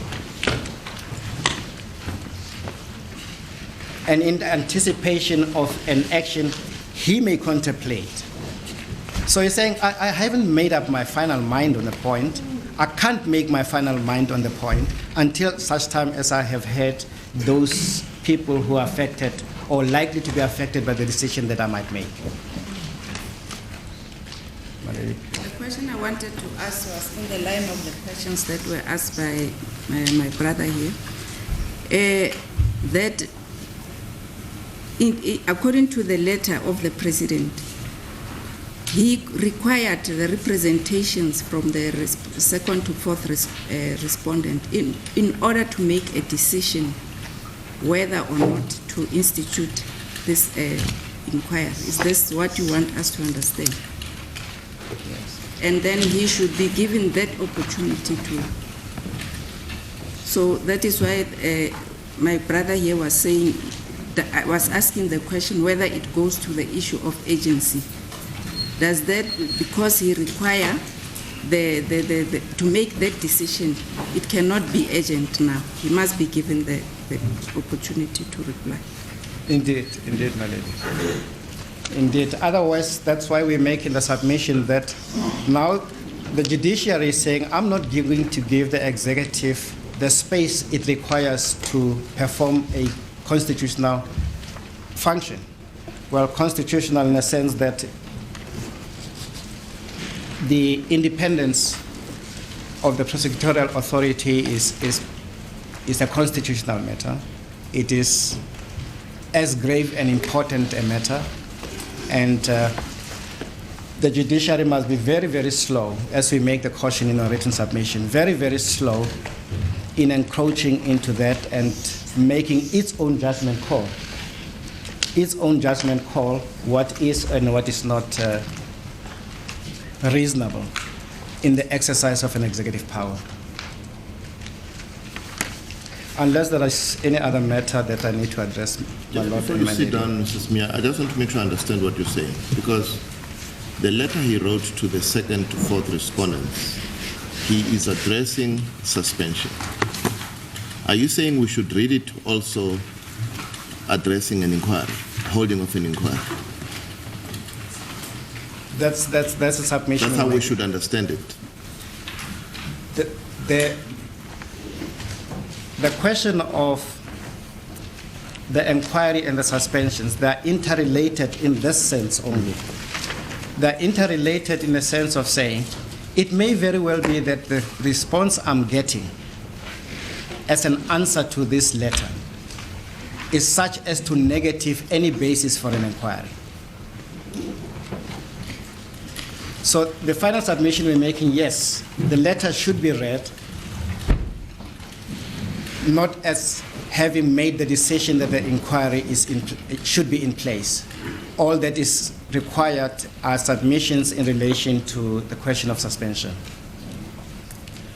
Then it's a secretary's way of dealing with it, because I'm asking myself, why ask them to make representations on suspensions? Because, as you say, they are related, although separate, but why go there in the first place and specifically say suspension? I appreciate your Lordship's question to me, and we make no submission higher than to say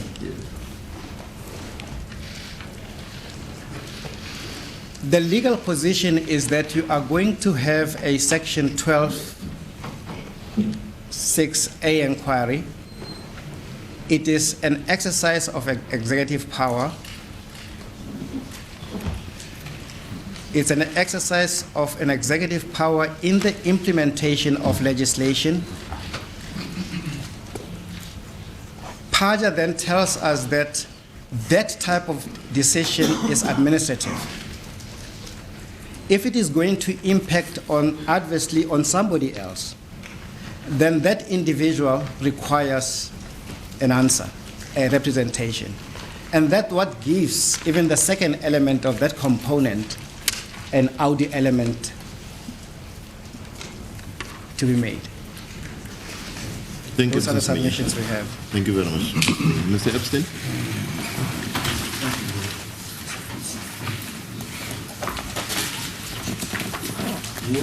Lady, may I start with a question which was put to Mr. Unterhalter concerning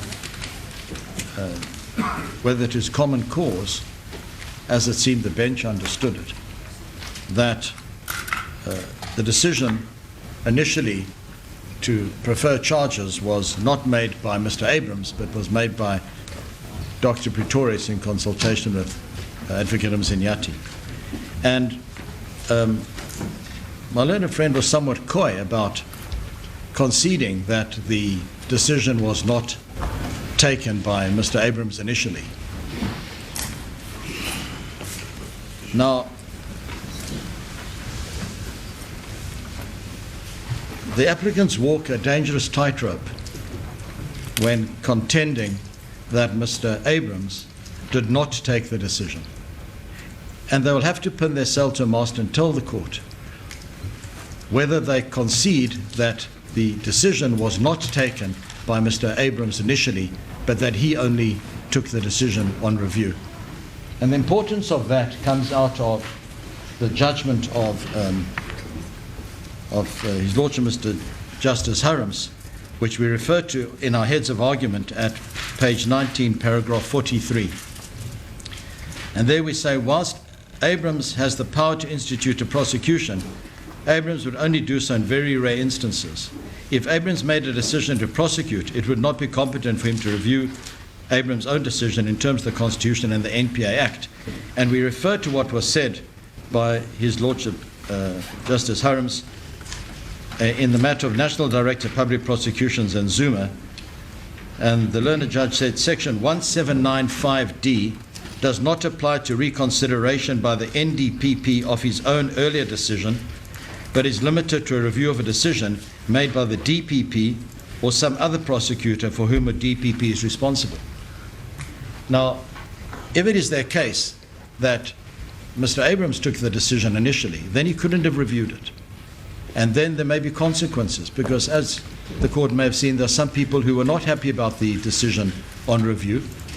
And if he did not have the authority to take the decision because he took it initially, and if that is their case, then on that basis the charges would remain in place. And they may invoke Odacrol, but their problem is they have to concede that the review was competent, that Mr. Abrahams was entitled to take it because he did not take the initial decision. So perhaps in reply, Mr. Unterhalter will tell the court whether they concede that the decision was taken by Dr. Pretorius and not by Mr. Abrahams. Didn't go as far as suggesting that respondent number 2 took the decision. I think he said the criticism against what number 2 did was to align himself with that decision. Well, if it goes no higher than that, then he concedes that Mr. Abrahams was entitled to review it. But he seemed to go to great lengths to criticize Mr. Abrahams for having made himself party to the decision. Now, Mr. Untholt has told the court that on urgency one only looks at the merits, which means one looks at the facts of the applicant. Only at the applicant's facts. Well, that is the problem, that they only have conclusions and they don't have facts. They make a number of allegations using a lot of invective and rhetoric like breathtaking incompetence and spectacular dearth of conscientiousness and ruinous conduct, but there are no facts to support that. And it is true that this issue played itself out in the media, but in the answering affidavit, the respondents go to great lengths to show that the conduct for which the charges were initially going to be preferred, but they never appeared in court, that conduct was in fact unlawful. And it was only on review when the issue of intention through the Symington letter was considered that it was decided by Mr. Abrahams that there was, in terms of a criminal trial, and taking into account the test of beyond a reasonable doubt, they were of the view that they would not be able to establish that in a criminal trial. But 44 pages in the answering affidavits are dedicated to explaining the nature of the conduct, that the payment on behalf of Mr. Pillay was unlawful, and that the conduct, therefore, in charging them was not egregious. In fact, they were entitled to charge them, and they were entitled at that stage to infer intention, because none of them had made warning statements. Epstein, I think you've strayed far into the merits now. Yes. And but could we come back to agency and rightness? I simply make the point, that if one looks at the facts, Yeah. then one must look at the facts as they are and as they exist only in the answering papers. Because they did, in reply, they decided not to deal with that. They said that's a matter for the inquiry. And I will come in a moment to why that is not a matter for the inquiry, and that is why it is proper for the President to call for representations so that inquiries are not conducted when there shouldn't be an inquiry. And I'll give the court two very apposite examples shortly. Now, insofar as the conduct of Mr. Abrahams is concerned, and Mr. Untholt refers to the fact that he crashed the institution and he can't be the pilot. Well, that again is the typical hyperbole we have seen in this matter. Because whilst it is the respondent's case that they certainly were entitled to prefer the charges and that there was no misconduct, one must not ignore that we're not dealing with a pilot and we're not dealing with an aeroplane where you can't make mistakes, and it's not conceded there were mistakes, but even if there were, the prosecutors are entitled to make mistakes, as stated by His Lordship Mr. Justice Lekhodi in the GCB application of the full bench, in the application to strike Ms. Jibo of the role of advocates. And we refer to it in our papers at page 463, and it's at paragraph 68 of the judgment in the GCB matter, where Lekhodi J said, "You do not want members of the prosecutional authority to unduly watch their backs for fear of being dismissed or removed from the role of advocates every time when they make mistakes in prosecuting and presenting cases in court, or every time when an application for authorization is made in terms of section 2.4 of POCA. An overriding factor for them for consideration should be to adhere to the rule of law and the Constitution." So they're entitled to make mistakes. But I emphasize that it is not conceded that there was a mistake, and it seems that much of the applicant's case is the unrepentance that they have not seen from the prosecuting authorities. But this is a court, not a church. Now, I want to, if I may, in order to speed up the argument, we prepared a short note, just 4 pages, which I'd ask leave to hand up to the court.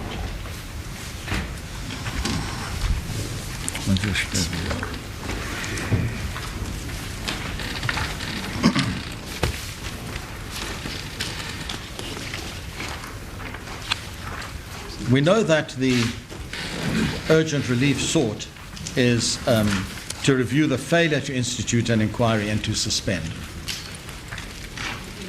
But importantly, what the respondents say, what the applicants say in their own affidavit at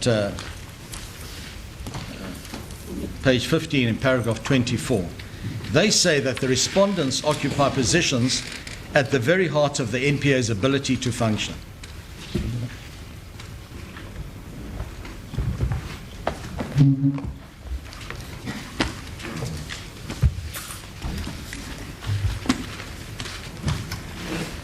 It's in paragraph 24 of the filing affidavit.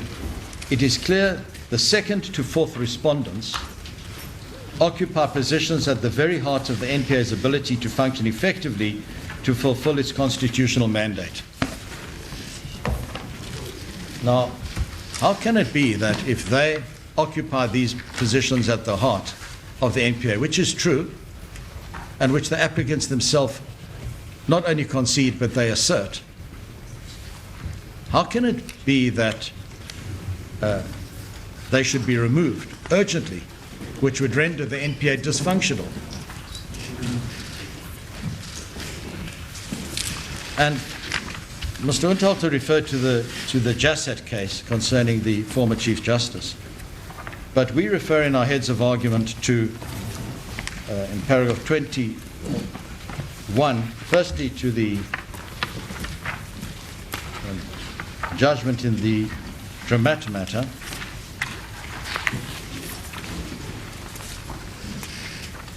it's paragraph 21 of our heads of argument. We say the applicants attach no weight to the disruption that would be caused if the NPA were decapitated overnight by the suspension of the respondent. In the case of Helen Suzman Foundation versus Minister of Police, that case is instructive. The court, in holding that the head of the DPCI, General Dramat, be permitted to remain in his office pending an appeal from a decision setting aside his suspension, observed that the ongoing absence of the leadership of a vital national institution may adversely affect the functioning thereof. And then we quote from the case. And in the matter, in the judgment of Delamo J, in the matter of freedom under law, concerning the JIBA suspension, where the same party also sought urgently initially that that she be suspended, at paragraph 59,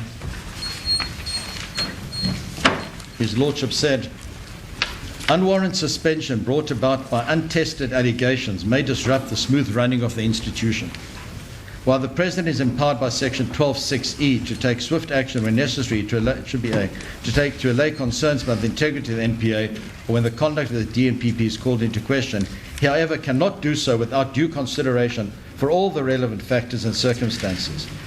In this respect, he would call for be guided by and rely on people who have intimate knowledge of the facts and the surrounding circumstances. He will be in a better position to exercise his discretionary powers on receipt of the appropriate advice. That matter also came before this court very urgently, and Ms. Jiba was struck with the roll on the 15th of September. This matter was, the Jiba matter was heard urgently in this court 17th November last year. And all the adjectives describing all the terrible things that would happen if she stayed in office did not eventuate. Now, the question is, what is the urgency? They say the urgency is that every day, each day passes, the reputation of the NPA is affected, and the public do not have confidence in the NPA. But we want to suggest that that's not the real urgency of this matter. The urgency of this matter, if I can refer, my lords and my lady, to paragraph 3 of the note. The true urgency is found in the founding affidavit, where reference is made to the threat at the 31 October press conference that investigations regarding the SARS rogue unit were ongoing. It appears that Mr. Abrahams expects to undermine the integrity of the NPA even further and perhaps wipe another 50 billion rand off the stock exchange soon. That statement appears in their section on urgency, why they say it's urgent. This is really an application for a permanent stay on behalf of Minister Gordhan. That's what they're doing. It wouldn't have gone unnoticed that Mr. Pillay and Mr. Magashule, they're not involved, they are left out to dry. But the problem is that they perceive that there's a threat that the minister will be charged in terms of the rogue unit. Now, the NDPP has said publicly that it is an ongoing investigation. There's no threat.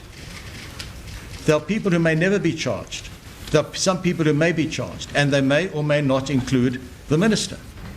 But it cannot be that there's urgency to cut off the ability to function of the NDPP because they perceive that there's a threat that in terms of the rogue unit, the minister may be charged. And that would put, as they put it, South African economy into a tailspin. But what about the rule of law? If there's equality before the law. This reason cannot be a good ground of urgency. It cannot be a good ground. And they put it in their papers and in their heads of argument. They repeat it in paragraphs 50 and 165 of their heads of argument. That, yes. Yes. Thank you. But I won't dwell on it much longer, my lord, but simply to make this point. There's a lot said about the economy and the effect on the economy and the public interest in that the economy should not be affected and the rating agencies coming. But the one thing that everybody takes pride in is that there's the rule of law and everybody's equal before the law. And Mr. Berlusconi in Italy found that out. And even Mr. Mandela had to come to court when the court said in the SAFU matter that the administration of justice cannot protect the president's integrity. He also had to come to court. And King Charles, when he said that he was immune, they said, you're not, the law superior to you. So the law superior to everybody, and that will take its course, but it cannot be urgent to say they perceive a threat and therefore he must be suspended. And they say as much. They don't say that they're not concerned about Mr. Pillay and Mr. Magashule, who no longer occupy positions of power. So what they want to do here is they want to remove this menace under the guise of this breathtaking incompetence and ruinous conduct. Now, it's all very well to make allegations of breathtaking incompetence, but they must have facts to do that. And that is why the respondents answered in these papers, and they said, this is what gave rise to the charges. And their response was, we're not dealing with it. You can deal with that in the inquiry. And I'd like to demonstrate what the flaw is in that and why you need to have representations before you convene the inquiry. Firstly, an inquiry, the Act doesn't say what type of inquiry has to be convened. Is it a formal inquiry? Is it one where the Commissions Act is used? What is the nature of the inquiry? The Ngizana inquiry, that was an inquiry. There were 3 commissioners appointed. There were evidence leaders, advocates appointed as evidence leaders. Mr. Ngizana had representation. It was convened at the Law Commission's offices. There were transcribers. There were coordinators. There were recordings. It's an expensive operation to convene an inquiry. One just doesn't convene it because somebody complains about the fact that they have been charged. And there are lots of people who would like to have inquiries, and nobody likes to be charged with fraud or anything. And they would all like their cases to be reviewed. Now, I'd like to give 2 examples. 2 examples which demonstrate why a hearing is necessary, representations are necessary before an inquiry is convened. The first is this. in their papers, I think it's at paragraph 110.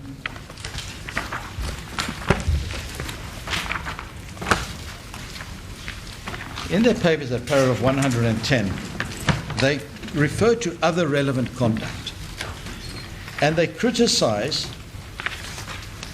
Mr. Abrahams for having not reinstated criminal charges of fraud and perjury against Ms. Jiba, which were withdrawn. But the full bench in this court, in the application to strike her off, exonerated Ms. Jiba on the Boyson matter from which the fraud and perjury charges arose. And that vindicated the decision not to reinstate the charges. Now, why would one convene an inquiry to find that out? But yet they rely on that in telling the court in paragraph 110 that he's not fit to hold office. They use all the derogatory language they can because he has not reinstated charges. Now, that is certainly why I'm certainly addressing urgency. But there's the question which was put of representations. But it was necessary for the President to call them to give representations. And the final example is the following. And I want to refer to a matter which it's not necessary for this court to adjudicate upon. But I could have found another example, but I give it as a fact. And that is, yesterday, an application was served on the National Director out of the High Court in KwaZulu-Natal by Colonel Madho, involving Mr. Pandey, asking that he review the charges. I'm sorry, it's an application to set aside the NDP's decision to charge him. It's an application to review, to set aside the decision to charge him. And what Colonel Madho says is Mr. Abrahams, in charging him now, is incompetent, is acted irregularly, has not complied with the code of conduct. Now, must the President, if he should ask for an inquiry, must the President, purely on the say-so of this application, convene another inquiry, simply because somebody complains that he has been wrongly charged, and now he wants to review the decision to charge him? Simply makes the point that it cannot be said, as Mr. Unterhalter says, that it's urgent, the President mustn't hear anybody, they're not entitled to Audi, and that he must simply convene the inquiry because they say so. And in the papers, it's explained that what the conduct was, and the President will consider it. Now, as the court pointed out, 6 days were given to the President to make a decision, of which 2 days of the weekend, and I understand that he was out of the country on one of the days. And he put in a request which was the most reasonable request, and he asks them in courteous terms, can I have time till the 21st? And they say no.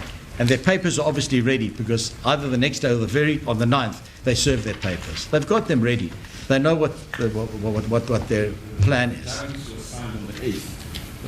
So the affidavits are signed on the 8th. I don't want to take any credit away from the ability of Weber Wenzel to prepare papers overnight.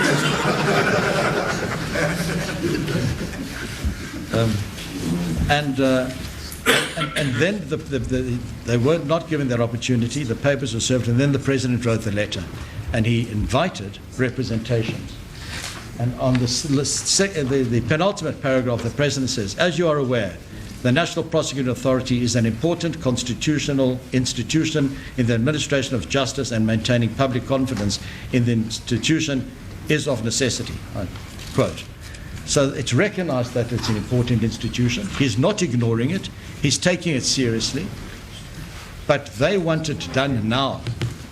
And their urgency to have it done now is stated in their papers before ill-conceived charges are brought arising from the rogue unit. Now, I know nothing about those charges, if there will be charges, whether they're well-conceived, ill-conceived, but they speculate that because the first charges were brought, the second charges will be ill-conceived in their perception, and therefore they want him suspended so that this doesn't happen. And it's quite remarkable that they put that in as part of the urgency. That is really what this case is about today. Put Mr. Abrahams out of business and hope that whoever replaces him won't proceed with a rogue unit investigation.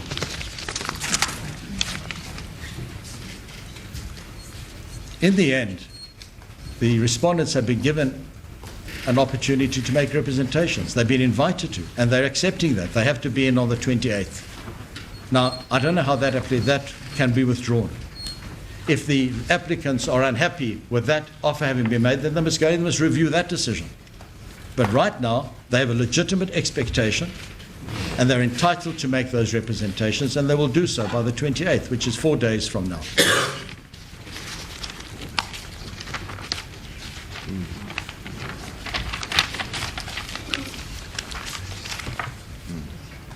It's all very well for the applicants to speculate and draw inferences in motion proceedings on the role of Mr. Abrahams, but they're bound by what Mr. Abrahams and the other respondents say in their affidavits.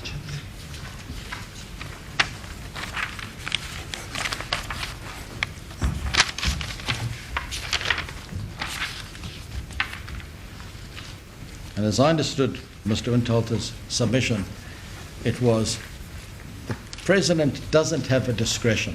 May doesn't mean that he's entitled to apply his mind. It means on their facts, ignoring what anybody else has to say, the President must convene an inquiry, and he must do so urgently. And there's no direction in the Act as to what that inquiry would entail. When must it be appointed? Who must preside?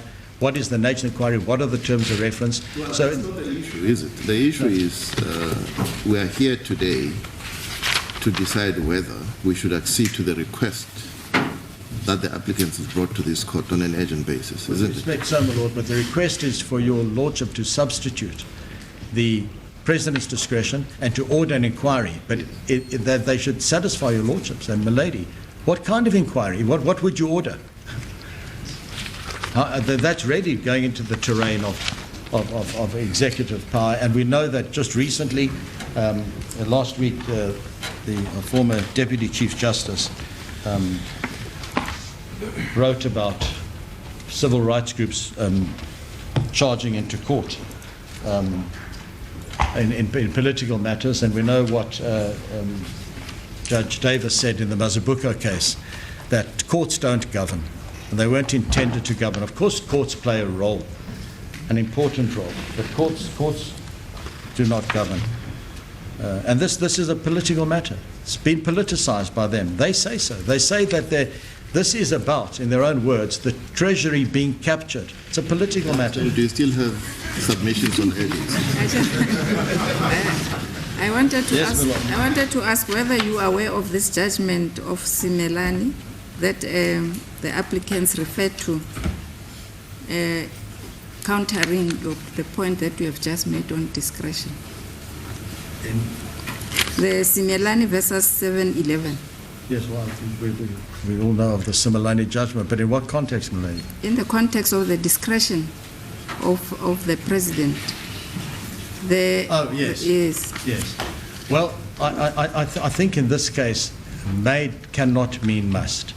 Where you're going to suspend people and rights are affected, you must be able to make representations. That's always been the case. So we can't take one principle out of Simelane and say, right, now nobody can get RD just because it's executive action. They say because it's executive action, you don't get RD. But as Mr. Semenya said, whenever rights are affected, you're entitled to representation. But the only point I would make is I see that the President says that PAJA applies. Our view is that PAJA doesn't apply here. This is, in this instance, it's the President exercising a power through legislation, but I think it's clear that this is executive action, and therefore they would have to show it's irrational, and the applicants, I think, agree with us on that. And finally is the question of costs. May I address the court on costs? No, it's not necessary. Because if they're going to rely on the buy-watch principle when it comes to costs, then the buy-watch principle doesn't apply here. Not when you stampede the President and the respondents into court and railroad the whole matter, and procedurally you ignore the fact that the President has said, I'm considering the matter, and that's an abuse. Thank you. Thank you, Mr. Abstain. Thank you very much. Who comes first? Is it Mr. Tevenza or Mr. Silias? I'm for the third respondent, so I suppose I'll have to go first. I lost my lady. I want to repeat What has been said? Please don't go. absolutely. I gave you the undertaking it will be 5 minutes, and I'll stick to that. Well, first of all, I respectfully submit that we should never forget what we are here for today. We are not here to argue whether there should be an inquiry or whether there should be a suspension of any of these respondents.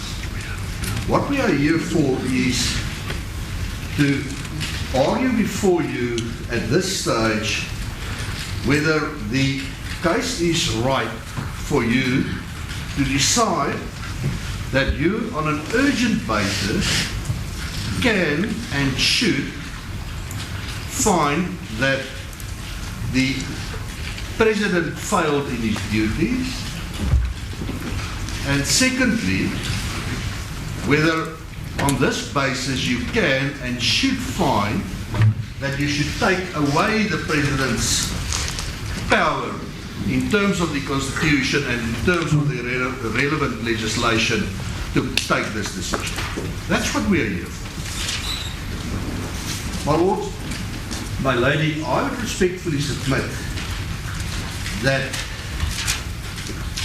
the basic and fundamental flaw in the approach of the applicants can be found, and they in fact stated that under oath. The deponent of their replying affidavit stated that under oath in paragraph 87 of the replying affidavit, which I found quite disturbing when I read what their approach is. It's on page 523 of the paginated pages.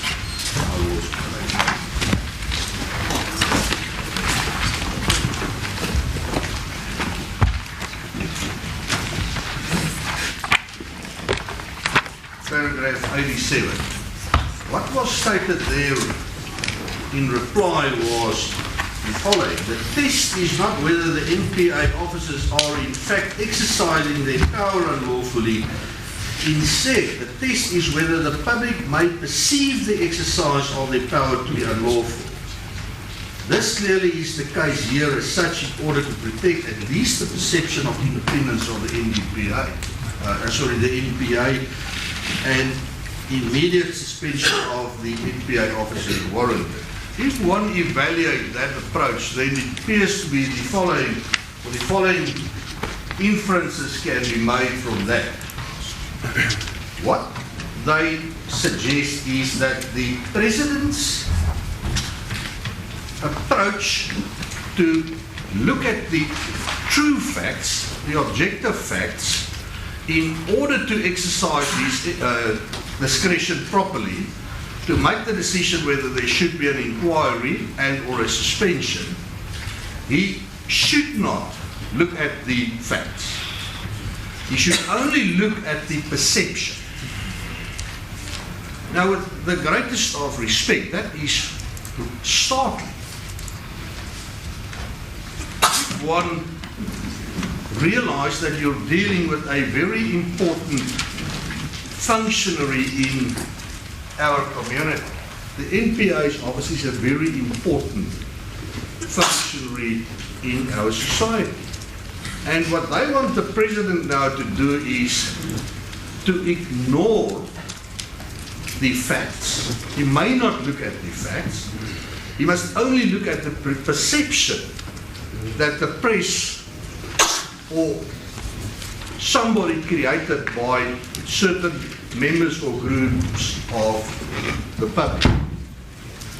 But it goes further than that. What they actually want to persuade you at this stage that you have to, as this court, on an urgent basis, decide that this case is right to find not only that the president doesn't have to look at the true facts, he can only look at the perception, but the president's approach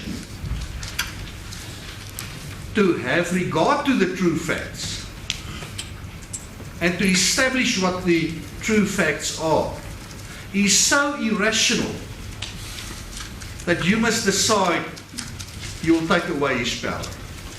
You will, as this court now, usurp the powers of the highest office in this country because he dared, in his approach, indicate that he wants to establish the true facts before he exercises his discretion. That is what is at stake in this case at this stage. And then the question arises whether you can, at this stage, whether this case is right for you to, on an urgent basis, make that decision. With great respect, my lords, my lady, I would respectfully submit this is a startling approach and there's no basis for it, and with great respect, you cannot do so. My lords, my lady, if one look at the letter, His Lordship presiding asked on more than one occasions questions relating to the letter addressed to the respondents, that's now the second to the fourth respondents, on the 14th of November. It appears from page 197 to page 202 of the paginated papers. The one relevant to my client is on page 197. If I can refer you to the last two paragraphs on page 198. And I'll only read again the last paragraph that His Lordship presiding already referred to previously. I hereby afford you an opportunity to make written representations as to why I should not place you on suspension pending the outcome of the inquiry into your fitness to hold office. Such representation must reach my office on or before 28 November 2016. I would submit that the interpretation of this paragraph is the following. A suspension cannot be effected if there is no inquiry. And I think that was the approach that Your Lordship presiding had when you asked the question. Clearly there's no room for a suspension without an inquiry. So at least at this stage on the 14th of November, and it may be so that the President, or probably so, and I hope so, did not finally decide to have an inquiry, but at least this is an indication that he holds a prima facie view that maybe an inquiry is the prudent step to take at this stage. And therefore, already at this stage, then before I announce an inquiry, provide me with facts why I should or should not suspend you pending the finalization thereof. Now, the importance of this letter is it's already dated the 14th of November, and the position was therefore that already some almost 2 weeks ago, the applicants knew what the approach of the President was. And that brings one into the question whether on these papers this case is now